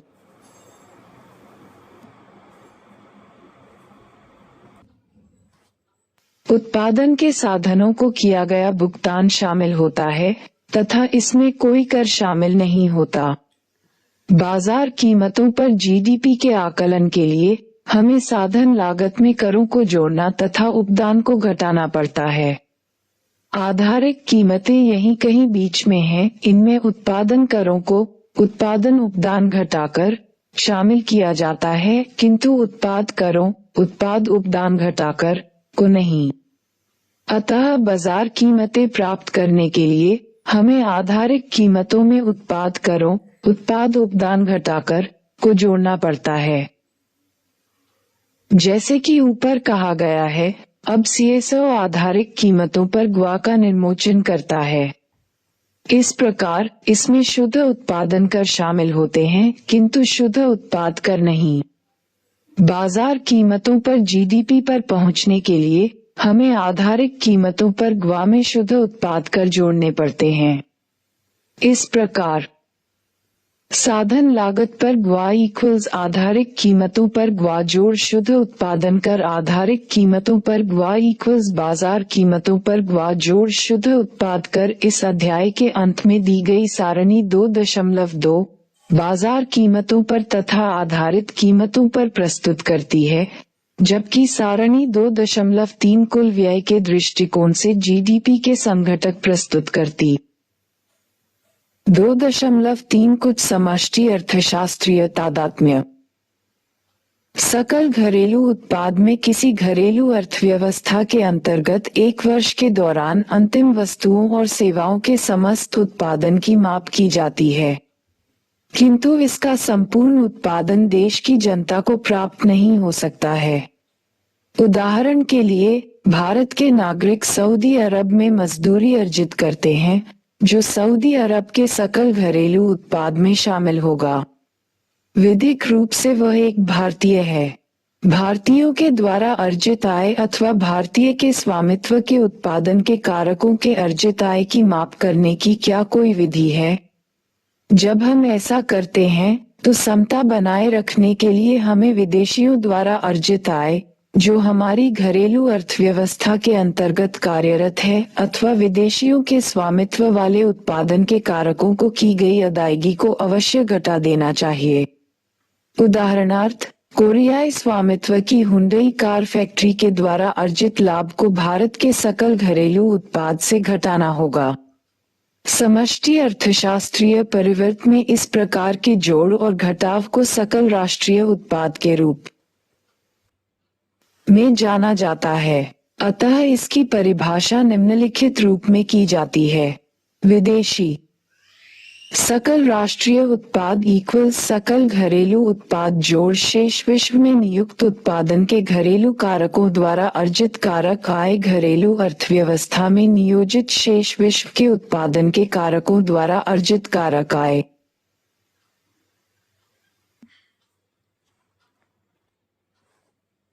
इस प्रकार सकल राष्ट्रीय उत्पाद इक्वल सकल घरेलू उत्पाद जोड़ विदेशों से प्राप्त निवल कारक आय, विदेशों से प्राप्त निवल कारक आय शेष विश्व में नियोजित उत्पादन के घरेलू कारकों के द्वारा अर्जित कारक आय घरेलू अर्थव्यवस्था में नियोजित शेष विश्व के उत्पादन के कारकों द्वारा अर्जित कारक आय। पूर्व में हम देख चुके हैं कि टूट फूट के कारण वर्ष के दौरान पूंजी के एक अंश का उपभोग कर लिया जाता है। इस टूट फूट को मूल्यह्रास कहते हैं। स्वाभाविक है कि मूल्यह्रास किसी व्यक्ति की आय का अंश नहीं होता। यदि हम सकल राष्ट्रीय उत्पाद से मूल्यह्रास को घटाते हैं तो हमें समस्त आय की जो माप प्राप्त होती है उसे निव्वल राष्ट्रीय उत्पाद कहते हैं। इस प्रकार निव्वल राष्ट्रीय उत्पाद इक्वल सकल राष्ट्रीय उत्पाद मूल्यह्रास।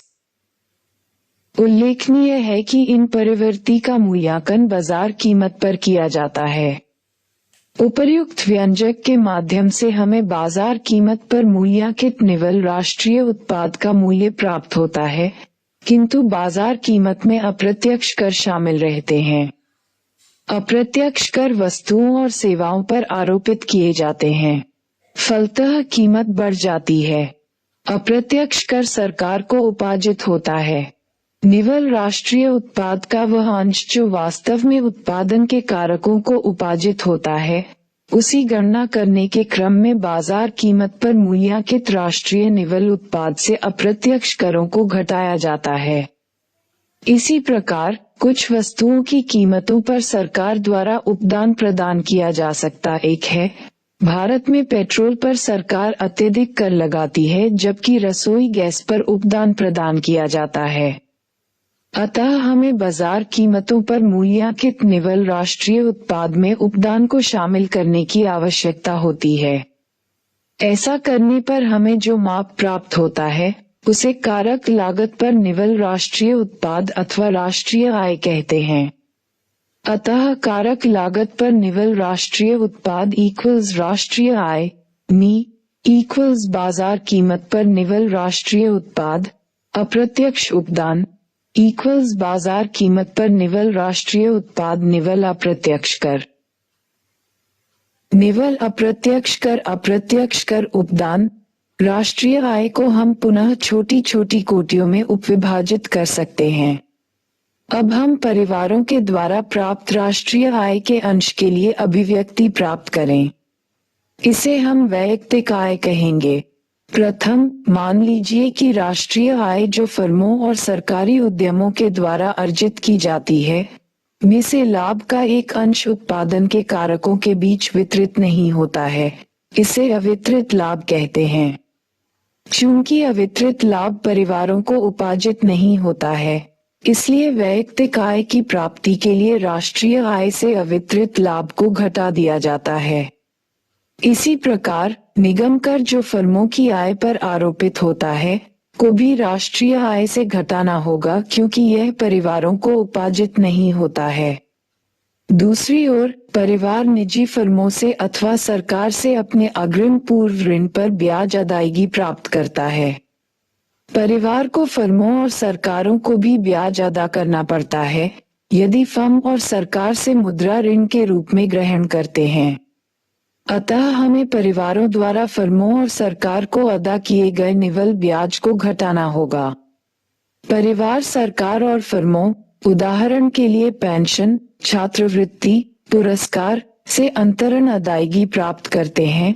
परिवारों की वैयक्तिक आय की गणना करने के लिए हमें अंतरण अदायगी को जोड़ना होगा।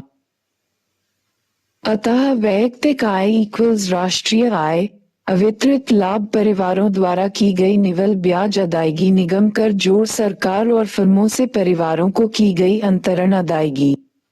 यद्यपि वैयक्तिक आय पूर्ण रूपेण परिवारों की आय नहीं है, उन्हें वैयक्तिक आय से कर अदायगी करनी पड़ती है।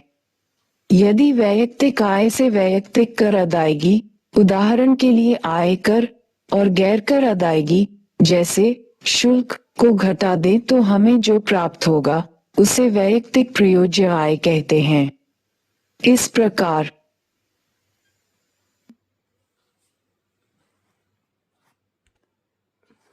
वैयक्तिक प्रयोज्य आय इक्वल्स वैयक्तिक आय वैयक्तिक कर अदायगी गैर कर अदायगी। वैयक्तिक प्रयोज्य आय परिवारों की समस्त आय का अंश है। वे इसके एक अंश का उपभोग करने का निर्णय ले सकते हैं और शेष की बचत कर सकते हैं। रेखाचित्र 2.3 में इन प्रमुख समष्टि अर्थशास्त्रीय परिवर्ती के बीच संबंधों को रेखाचित्रीय प्रतिचित्रण किया गया है। भारत के कुछ प्रधान समष्टि अर्थशास्त्रीय परिवर्ती की एक तालिका वर्ष 1990-91 से 2004-05 अध्याय के अंत में दी गई है, जिससे पाठकों को उनके वास्तविक मूल्यों का ज्ञान मोटे तौर पर प्राप्त होगा।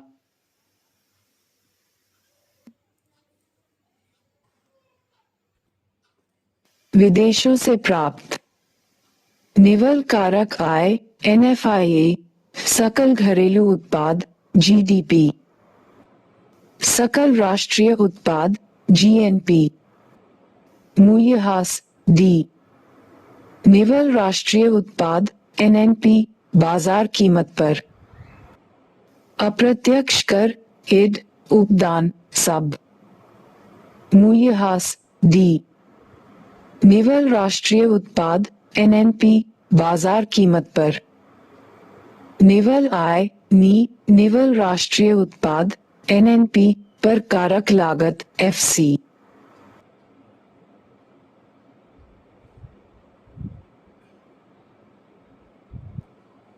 अवितरित लाभ अप जोड़ परिवारों द्वारा निवल ब्याज अदायगी NI, जोड़ निगम कर CT, परिवारों द्वारा प्राप्त अंतरण TH, वैयक्तिक कर अदायगी FPTP, जोड़ गैर कर अदायगी NP, व्यक्तिगत प्रयोज्य आय PDI, राष्ट्रीय प्रयोज्य आय और निजी आय। भारत में समस्त समष्टि अर्थशास्त्रीय परिवर्ती की इन कोटियों के अलावे कुछ अन्य समस्त आय कोटियां भी हैं, जिनका प्रयोग राष्ट्रीय आय लेखांकन में होता है। राष्ट्रीय प्रयोज्य आय इक्वल्स बाजार कीमतों पर निवल राष्ट्रीय उत्पाद जोड़ शेष विश्व के दूसरे देशों से प्राप्त अन्य चालू अंतरण। राष्ट्रीय प्रयोज्य आय के परिप्रेक्ष्य का विचार यह है कि इससे जानकारी मिलती है कि घरेलू अर्थव्यवस्था में वस्तुओं और सेवाओं की अधिकतम मात्रा कितनी है। शेष विश्व में चालू अंतरण में उपहार, सहायता राशि इत्यादि आते हैं। निजी आय इक्वल्स निजी क्षेत्र को उपगत होने वाले घरेलू उत्पाद से प्राप्त कारक आय जोड़ राष्ट्रीय ऋण ब्याज जोड़ विदेशों से प्राप्त निवल कारक आय सरकार से चालू अंतरण जोड़ शेष विश्व से अन्य निवल अंतरण।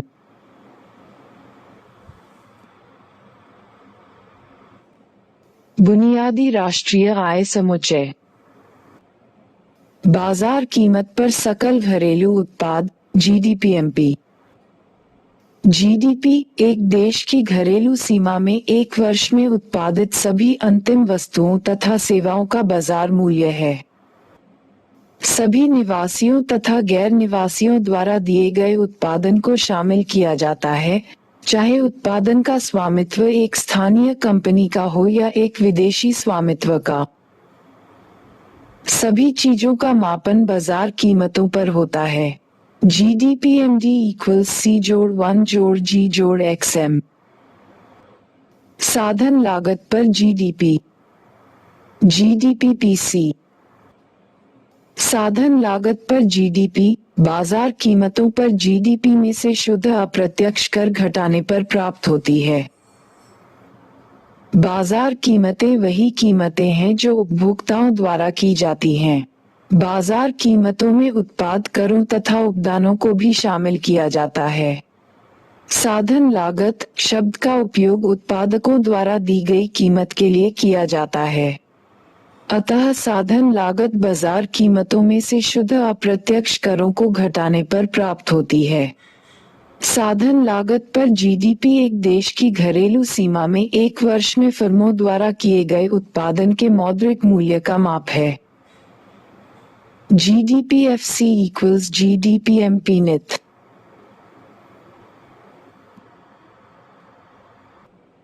बाजार कीमतों पर शुद्ध घरेलू उत्पाद। इससे नीति निर्धारकों को ये पता चलता है कि चालू GDP को बनाए रखने के लिए देश को कितना खर्चा करना पड़ेगा। यदि मूल्यह्रास के कारण हुई पूंजी स्टॉक की हानि को विस्थापित नहीं किया जाता, तो जीडीपी घटेगा। NDPMP equals GDPMP depth. साधन लागत पर NDPFC। साधन लागत पर NDP उत्पादन के साधनों द्वारा मजदूरी, लाभ, लगान तथा ब्याज के रूप में देश की घरेलू सीमा के भीतर अर्जित आय है। NDPEC equals NDPFCMP। निवल उत्पाद कर, निवल उत्पादन कर। बाजार कीमतों पर सकल राष्ट्रीय उत्पाद GNP में एक देश के सभी उत्पादन के साधनों द्वारा एक वर्ष में उत्पादित सभी अंतिम वस्तुओं तथा सेवाओं का मूल GNP है तथा इसे बाजार कीमतों पर मापा जाता है। MPGNP में एक देश के सभी नागरिकों द्वारा उत्पादित MP आर्थिक उत्पादन को शामिल किया जाता है, चाहे वे नागरिक राष्ट्रीय सीमा के भीतर स्थापित हों अथवा विदेशों में। सभी चीजों का मूल्यांकन बाजार कीमतों पर होता है। GNP equals GDP जोड़ NFIA। साधन लागत पर GNP, GNPJ। साधन लागत पर GNP एक अर्थव्यवस्था के सभी उत्पादन के साधनों द्वारा प्राप्त उत्पादन का माप है। GNP equals GNP, निवल उत्पाद कर, निवल FC उत्पादन कर। बाजार कीमतों पर शुद्ध राष्ट्रीय उत्पाद NNPMP। यह इस बात का मापदंड है कि एक देश एक निश्चित समय अवधि में कितना उपयोग कर सकता है। NNP देश के नागरिकों द्वारा किए गए उत्पादन का माप है, चाहे वह उत्पादन देश की घरेलू सीमा में किया गया हो या विदेशों। NNP GNPD डेप MPMP NNPMP equals NDPP जोड़ NFIA। साधन लागत पर NNP अथवा राष्ट्रीय आय मी। साधन लागत पर NNP एक देश के उत्पादन के सभी साधनों द्वारा मजदूरी, लाभ, लगान तथा ब्याज के रूप में एक वर्ष में अर्जित साधन आय का योग है। ये राष्ट्रीय उत्पाद है, किंतु राष्ट्रीय सीमा में उत्पादन तक ही सीमित नहीं है। ये शुद्ध घरेलू साधन आय तथा विदेशों से प्रांत शुद्ध साधन का योग है। मी इक्वल्स NNP, निवल उत्पाद कर निवल MP उत्पादन कर इक्वल्स NDP जोड़ NFIA इक्वल्स NNP। FCFC सकल मूल्य वर्धित बाजार कीमत पर। सकल घरेलू उत्पाद बाजार कीमतों पर आधारित कीमत पर सकल मूल्य वर्धित। ग्वार MP निवल उत्पाद कर। उत्पादन लागत पर सकल मूल्य वर्धित। आधारित कीमत पर सकल मूल्य वर्धित। निवल उत्पादन कर 2.4 मौद्रिक और वास्तविक सकल घरेलू उत्पाद। इस पूरी चर्चा की एक अव्यक्त मान्यता यह है कि वस्तुओं और सेवाओं की कीमतें हमारे अध्ययन की अवधि के दौरान नहीं बदलती हैं। यदि कीमतों में परिवर्तन होता है, तो सकल घरेलू उत्पादों में तुलना करने में कठिनाइयां आ सकती है। यदि हम 2 लगातार वर्षों में किसी देश के घरेलू उत्पादों की माप करें और देखें कि घरेलू उत्पादों की माप दूसरे वर्ष के सकल उत्पाद का आंकड़ा पूर्व वर्ष के आंकड़े का दुगुना है, तो हम निष्कर्ष निकाल सकते हैं कि देश के उत्पादन का परिमाण दुगुना हो जाएगा। किंतु यह संभव है कि दोनों वर्षों में वस्तुओं और सेवाओं की कीमतें ही केवल दुगुनी हुई है, जबकि उत्पादन स्थिर है। अतः विभिन्न देशों के सकल घरेलू उत्पाद के आंकड़ों, अन्य समष्टि अर्थशास्त्रीय परिवर्ती की तुलना अथवा विभिन्न समयों में एक ही देश के सकल घरेलू उत्पाद के आंकड़ों की तुलना करने के क्रम में हम चालू बाजार कीमतों पर मूल्यांकित सकल घरेलू उत्पादों पर विश्वास नहीं कर सकते हैं। तुलना के लिए हम वास्तविक सकल घरेलू उत्पाद की सहायता ले सकते हैं। वास्तविक सकल घरेलू उत्पाद की गणना इस प्रकार की जाती है कि वस्तुओं का मूल्यांकन कीमतों के कुछ स्थिर समुच्चय या स्थिर कीमतों पर होता है। चूंकि ये कीमतें स्थिर रहती हैं, इसलिए यदि वास्तविक सकल घरेलू उत्पाद में परिवर्तन होता है, तो यह निश्चित है कि उत्पादन के परिमाण में परिवर्तन होगा। इसके विपरीत मौद्रिक सकल घरेलू उत्पाद वर्तमान कीमत पर सकल घरेलू उत्पाद का मूल्य मात्र ही है। उदाहरण के लिए, कोई देश केवल ब्रेड का उत्पादन करता है। वर्ष 2000 में उसने ब्रेड की 100 इकाइयों का उत्पादन किया और प्रति ब्रेड कीमत 10 रु शून्य थी। वर्तमान कीमत पर सकल घरेलू उत्पाद 1000 रु शून्य थी। वर्ष 2001 में उसी देश में 15 रु शून्य प्रति ब्रेड की कीमत पर ब्रेड की 110 इकाइयों का उत्पादन किया गया। अतः 2001 में मौद्रिक सकल घरेलू उत्पाद 1650 रु शून्य माइनस 110 गुना 15 रु शून्य था। 2001 में वर्ष 2000 को आधार वर्ष कहा जाएगा की कीमत पर वास्तविक सकल घरेलू उत्पाद की गणना करने पर 110/10 रु शून्य 1100 रु शून्य होगा। ध्यान दीजिए कि मौद्रिक सकल घरेलू उत्पाद और वास्तविक सकल घरेलू उत्पाद के अनुपात से हमें ये ज्ञात होता है कि कीमत में आधार वर्ष, जिस वर्ष की कीमतों का प्रयोग वास्तविक सकल घरेलू उत्पाद की गणना में की जाती है, की तुलना में चालू वर्ष में किस प्रकार वृद्धि हुई। चालू वर्ष के वास्तविक और मौद्रिक सकल घरेलू उत्पाद की गणना में उत्पादन का परिमाण स्थिर रहता है। अतः इन मापों में अंतर केवल आधार वर्ष और चालू वर्ष की कीमत में अंतर के कारण ही होता है। मौद्रिक और वास्तविक सकल घरेलू उत्पादों का अनुपात सुपरिचित कीमत सूचकांक होता है। इसे सकल घरेलू उत्पाद अवस्फीतिक कहते हैं। अतः सकल घरेलू उत्पाद से मौद्रिक सकल घरेलू उत्पाद तथा जीडीपी से वास्तविक सकल घरेलू उत्पाद का बोध होता है। सकल घरेलू उत्पाद अवस्फीतिक जीडीपी कभी कभी अवस्फीतिक को प्रतिशत के पदों में भी प्रदर्शित किया जाता है। इस स्थिति में अवस्फीतिक इक्वल्स जीडीपी गुना 100। यदि पूर्व उदाहरण सकल घरेलू उत्पाद अवस्फीतिक 1650 1100 इक्वल्स 1.50। जीडीपी प्रतिशत के पदों में 150% है। इससे सूचित होता है कि 2001 में उत्पादित ब्रेड की कीमत 2000 की कीमत की तुलना में 1.5 गुनी थी, जो सत्य है क्योंकि ब्रेड की कीमत वास्तव में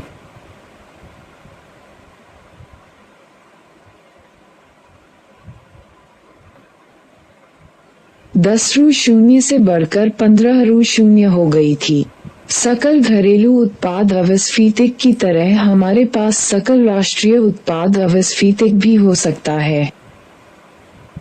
अर्थव्यवस्था में कीमतों में परिवर्तन की माप करने की दूसरी विधि भी है, जिसे उपभोक्ता कीमत सूचकांक (CPI) कहते हैं। यह वस्तुओं की दी गई टोकरी, जिनका क्रय प्रतिनिधि उपभोक्ता करते हैं, का कीमत सूचकांक है। उपभोक्ता कीमत सूचकांक को प्रायः प्रतिशत के रूप में व्यक्त किया जाता है। हम 2 वर्षों पर विचार करते हैं, एक आधार वर्ष होता है तथा दूसरा चालू वर्ष। हम आधार वर्ष में वस्तुओं की दी हुई टोकरी के क्रय की लागत की गणना करते हैं। फिर हम परवर्ती को पूर्ववर्ती के प्रतिशत के रूप में व्यक्त करते हैं। इससे हमें आधार वर्ष से संबंधित चालू वर्ष का उपभोक्ता कीमत सूचकांक प्राप्त होता है। उदाहरण के लिए, एक अर्थव्यवस्था को लीजिए जिसमें 2 वस्तुओं, चावल और वस्त्र का उत्पादन होता है। एक प्रतिनिधि उपभोक्ता 1 वर्ष में 90 किलोग्राम चावल और 5 टुकड़े वस्त्र का क्रय करता है। मान लीजिए कि वर्ष 2000 में 1 किलोग्राम चावल की कीमत 10 रु शून्य थी और वस्त्र के एक टुकड़े की कीमत 100 रु शून्य थी। अतः उपभोक्ता को 2000 में चावल पर बहुत अधिक अर्थात 1000-900 रु शून्य व्यय करना पड़ा। इसी प्रकार उसने 100 रु शून्य 500 रु शून्य वस्त्र पर व्यय किया। दोनों मदों का योग 900 रु शून्य जोड़ 500 1400 रु शून्य।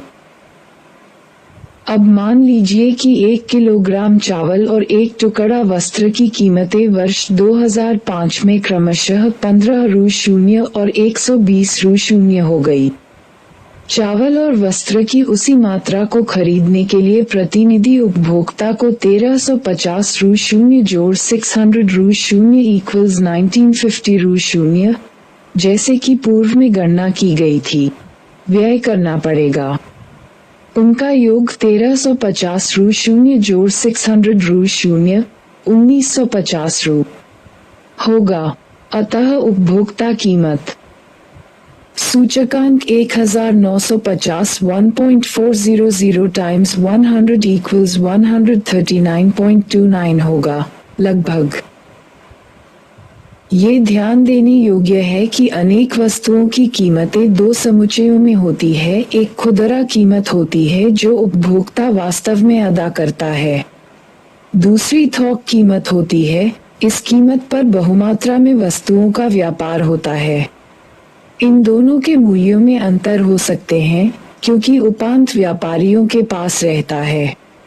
बहुमात्रा में व्यापार की जाने वाली वस्तुओं, कच्चा माल अथवा अर्ध निर्मित वस्तुएं का क्रय साधारण उपभोक्ता नहीं करते हैं। उपभोक्ता कीमत सूचकांक के समान थोक कीमत सूचकांक को थोक कीमत सूचकांक WPI कहते हैं। संयुक्त राज्य अमेरिका जैसे देशों में इसे उत्पादक कीमत सूचकांक PPI कहते हैं।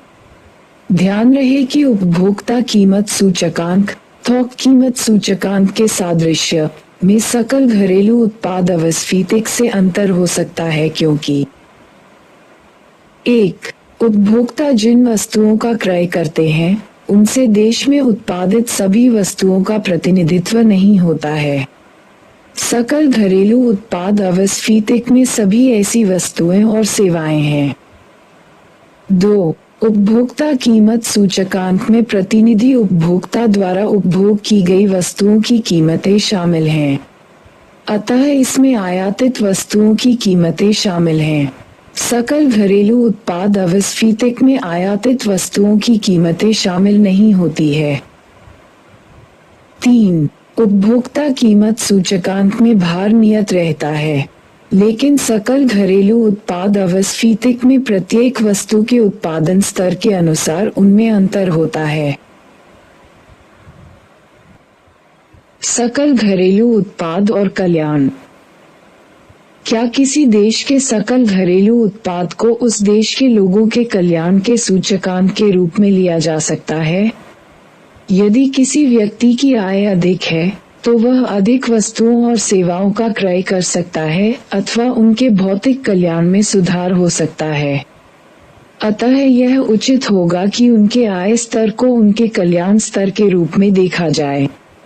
सकल घरेलू उत्पाद किसी वर्ष विशेष में किसी देश की भौगोलिक सीमा के अंतर्गत सृजित वस्तु एवं सेवाओं के कुल मूल्य का योग होता है।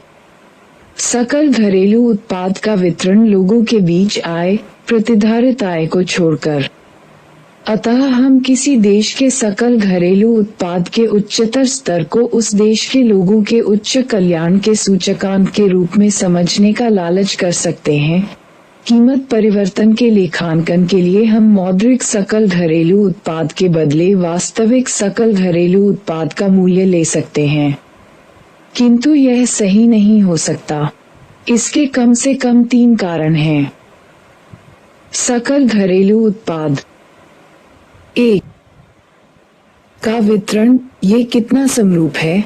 यदि देश के सकल घरेलू उत्पाद में वृद्धि हो रही तो कल्याण में उसके अनुसार वृद्धि नहीं हो सकती है। इस स्थिति में संपूर्ण देश के कल्याण में वृद्धि नहीं हो सकती। उदाहरण के लिए, मान लीजिए कि वर्ष 2000 में किसी काल्पनिक देश में 100 व्यक्ति थे, जिनमें प्रत्येक की आय 10 रुपये थी। अतः देश का सकल घरेलू उत्पाद 1000 रुपये था, आय विधि से। मान लीजिए 2001 में उसी देश में 90 व्यक्तियों में प्रत्येक व्यक्ति की आय 9 रुपये थी और शेष 10 व्यक्तियों की प्रति व्यक्ति आय 20 रुपये थी। मान लीजिए कि वस्तुओं और सेवाओं की कीमतों में इन दोनों अवधियों में कोई परिवर्तन नहीं हुआ। वर्ष 2001 में देश की सकल घरेलू उत्पाद 90x 9 रुपये जोड़ 10 इक्वल्स x 20 रुपये इक्वल्स 810 रुपये जोड़ 200 रुपये इक्वल्स 10 रुपये। अवलोकन कीजिए कि 2000 की तुलना में 2001 में देश का सकल घरेलू उत्पाद 10 रुपये अधिक था, किंतु ये तब हुआ जब 90% लोगों की आय में 10% की कमी 10 रुपये से 9 रुपये आई, जबकि केवल 10% लोगों को अपनी आय में 100% 10 रुपये से बढ़कर 20 रुपये वृद्धि का लाभ मिला। 90% लोगों की दशा देश के सकल घरेलू उत्पाद में वृद्धि से दयनीय हो गई। यदि हम देश के कल्याण में उन्नति समृद्ध लोगों के प्रतिशत से करें, तो निश्चित रूप से सकल घरेलू उत्पाद एक अच्छा सूचकांक नहीं है। 2. गैर मौद्रिक विनिमय अर्थव्यवस्था के अनेक कार्यकलापों का मूल्यांकन मौद्रिक रूप में नहीं होता। उदाहरणार्थ, महिलाएं जो अपने घरों में घरेलू सेवाओं का निष्पादन करती है, उसके लिए उसे कोई पारिश्रमिक नहीं मिलता। मुद्रा की सहायता के बिना अनौपचारिक क्षेत्र में जो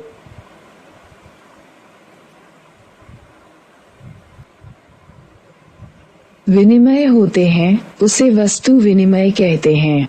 वस्तु विनिमय में वस्तुओं का, सेवाएं, एक दूसरे के बदले प्रत्यक्ष रूप से विनिमय होता है, लेकिन चूंकि मुद्रा का यहाँ प्रयोग नहीं होता है, इसलिए विनिमय दरों को आर्थिक कार्यकलाप का हिस्सा नहीं माना जाता है।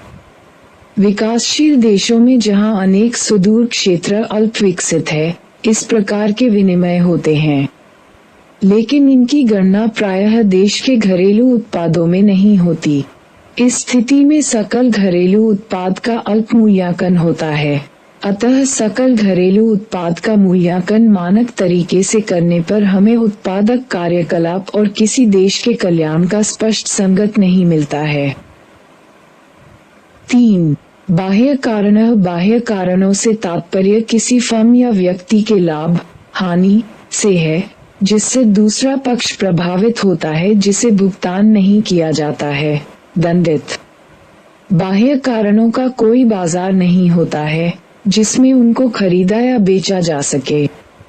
उदाहरण के लिए, मान लीजिए कि एक तेल शोधक संयंत्र है जिसमें कच्चे पेट्रोलियम का परिशोधन होता है और उसे बाजार में बेचा जाता है। तेल शोधक यंत्र का निर्गत इसके द्वारा परिशोधित तेल की मात्रा है। हम तेल शोधक संयंत्र की मध्यवर्ती के मूल्य, इस स्थिति में कच्चा तेल, को इसके निर्गत से घटाकर मूल्यवर्धित का आकलन कर सकते हैं।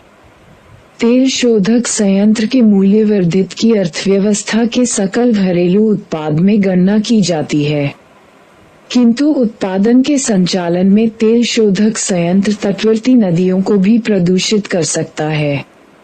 इससे उन लोगों को हानि पहुंच सकती है जो नदी जल का उपयोग करते हैं, अतः उनकी उपयोगिता में कमी होगी। प्रदूषण से मछली अथवा नदी के अन्य जीवों के जीवन को खतरा हो सकता है। फलतः नदी का नाविक अपनी आय और उपयोगिता से वंचित होगा। इनके हानिकारक प्रभाव हैं।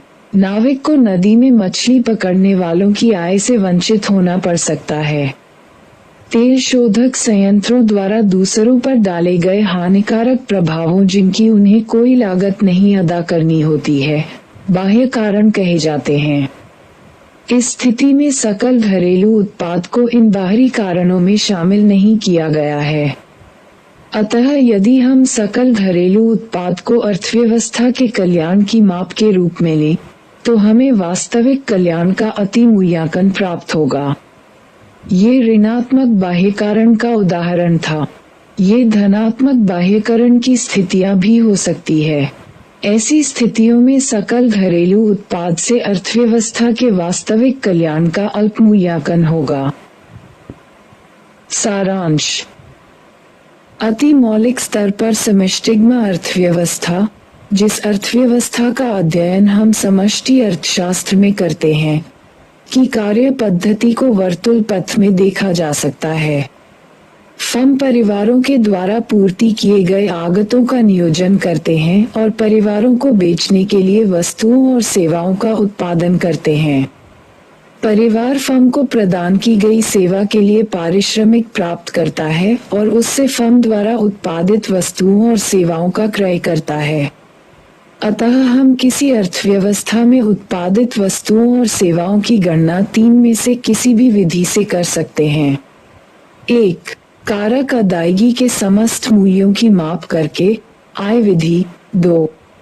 फर्मों द्वारा उत्पादित वस्तुओं और सेवाओं के समस्त मूल्य की माप करके, उत्पाद विधि। और 3. फर्मों द्वारा प्राप्त व्यय के समस्त मूल्य की माप करके, व्यय विधि। उत्पाद विधि में दोहरी गणना को दूर करने के लिए हमें मध्यवर्ती वस्तुओं के मूल्य को घटाना होगा और अंतिम वस्तुओं और सेवाओं के समस्त मूल्य को ही ग्रहण करना होगा। इनमें से प्रत्येक विधियों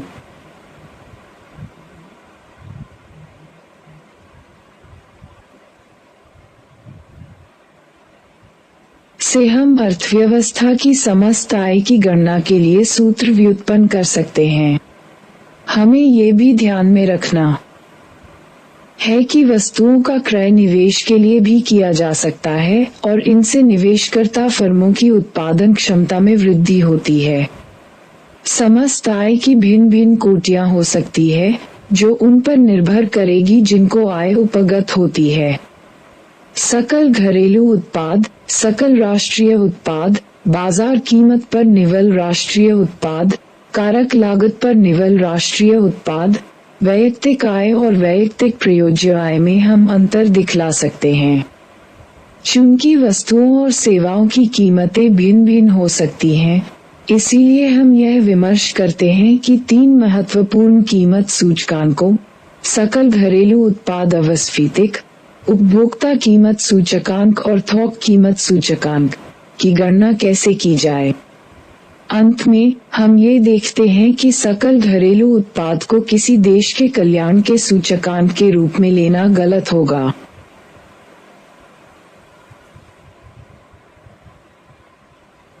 एक, उत्पादन के चार कारक कौन कौन से हैं और इनमें से प्रत्येक के पारिश्रमिक को क्या कहते हैं। 2. किसी अर्थव्यवस्था में समस्त अंतिम व्यय समस्त कारक अदायगी के बराबर क्यों होता है, व्याख्या कीजिए। 3. स्टॉक और प्रवाह में भेद स्पष्ट कीजिए। निवल निवेश और पूंजी में कौन स्टॉक है और कौन प्रवाह। हौज में पानी के प्रवाह से निवल निवेश और पूंजी की तुलना कीजिए। 4. नियोजित और अनियोजित माल सूची संचय में क्या अंतर है, किसी फर्म की माल सूची और मूल्यवर्धित के बीच संबंध बताइए। 5. तीनों विधियों से किसी देश के सकल घरेलू उत्पाद की गणना करने की किन्हीं तीन निष्पत्तियां लिखिए। संक्षेप में ये भी बताइए कि प्रत्येक विधि से सकल घरेलू उत्पाद का एक सा मूल्य क्या आना चाहिए। 6. बजटीय घाटा और व्यापार घाटा को परिभाषित कीजिए। किसी विशेष वर्ष में किसी देश की कुल बचत के ऊपर निजी निवेश का आधिक्य 2000 करोड़ रु शून्य था। बजटीय घाटे की राशि 1500 करोड़ रु शून्य थी। उस देश के बजटीय घाटे का परिमाण क्या था। 7. मान लीजिए कि किसी विशेष वर्ष में किसी देश का सकल घरेलू उत्पाद बाजार कीमत पर 1100 करोड़ रु शून्य था। विदेशों से प्राप्त निवल कारक आय 100 करोड़ रु शून्य था। अप्रत्यक्ष कर मूल्य उपदान का मूल्य 150 करोड़ रु शून्य और राष्ट्रीय आय 850 करोड़ रु।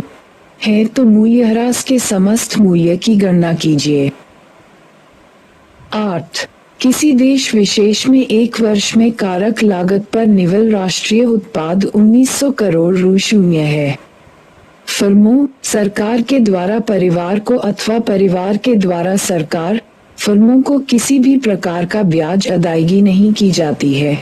परिवारों की वैयक्तिक प्रयोज्य आय 1200 करोड़ रु है। उनके द्वारा अदा किया गया वैयक्तिक आयकर 600 करोड़ रु शून्य है और फर्मों तथा सरकार द्वारा अर्जित आय का मूल्य 200 करोड़ रु शून्य है। सरकार और फर्म द्वारा परिवार को की गई अंतरण अदायगी का मूल्य क्या है?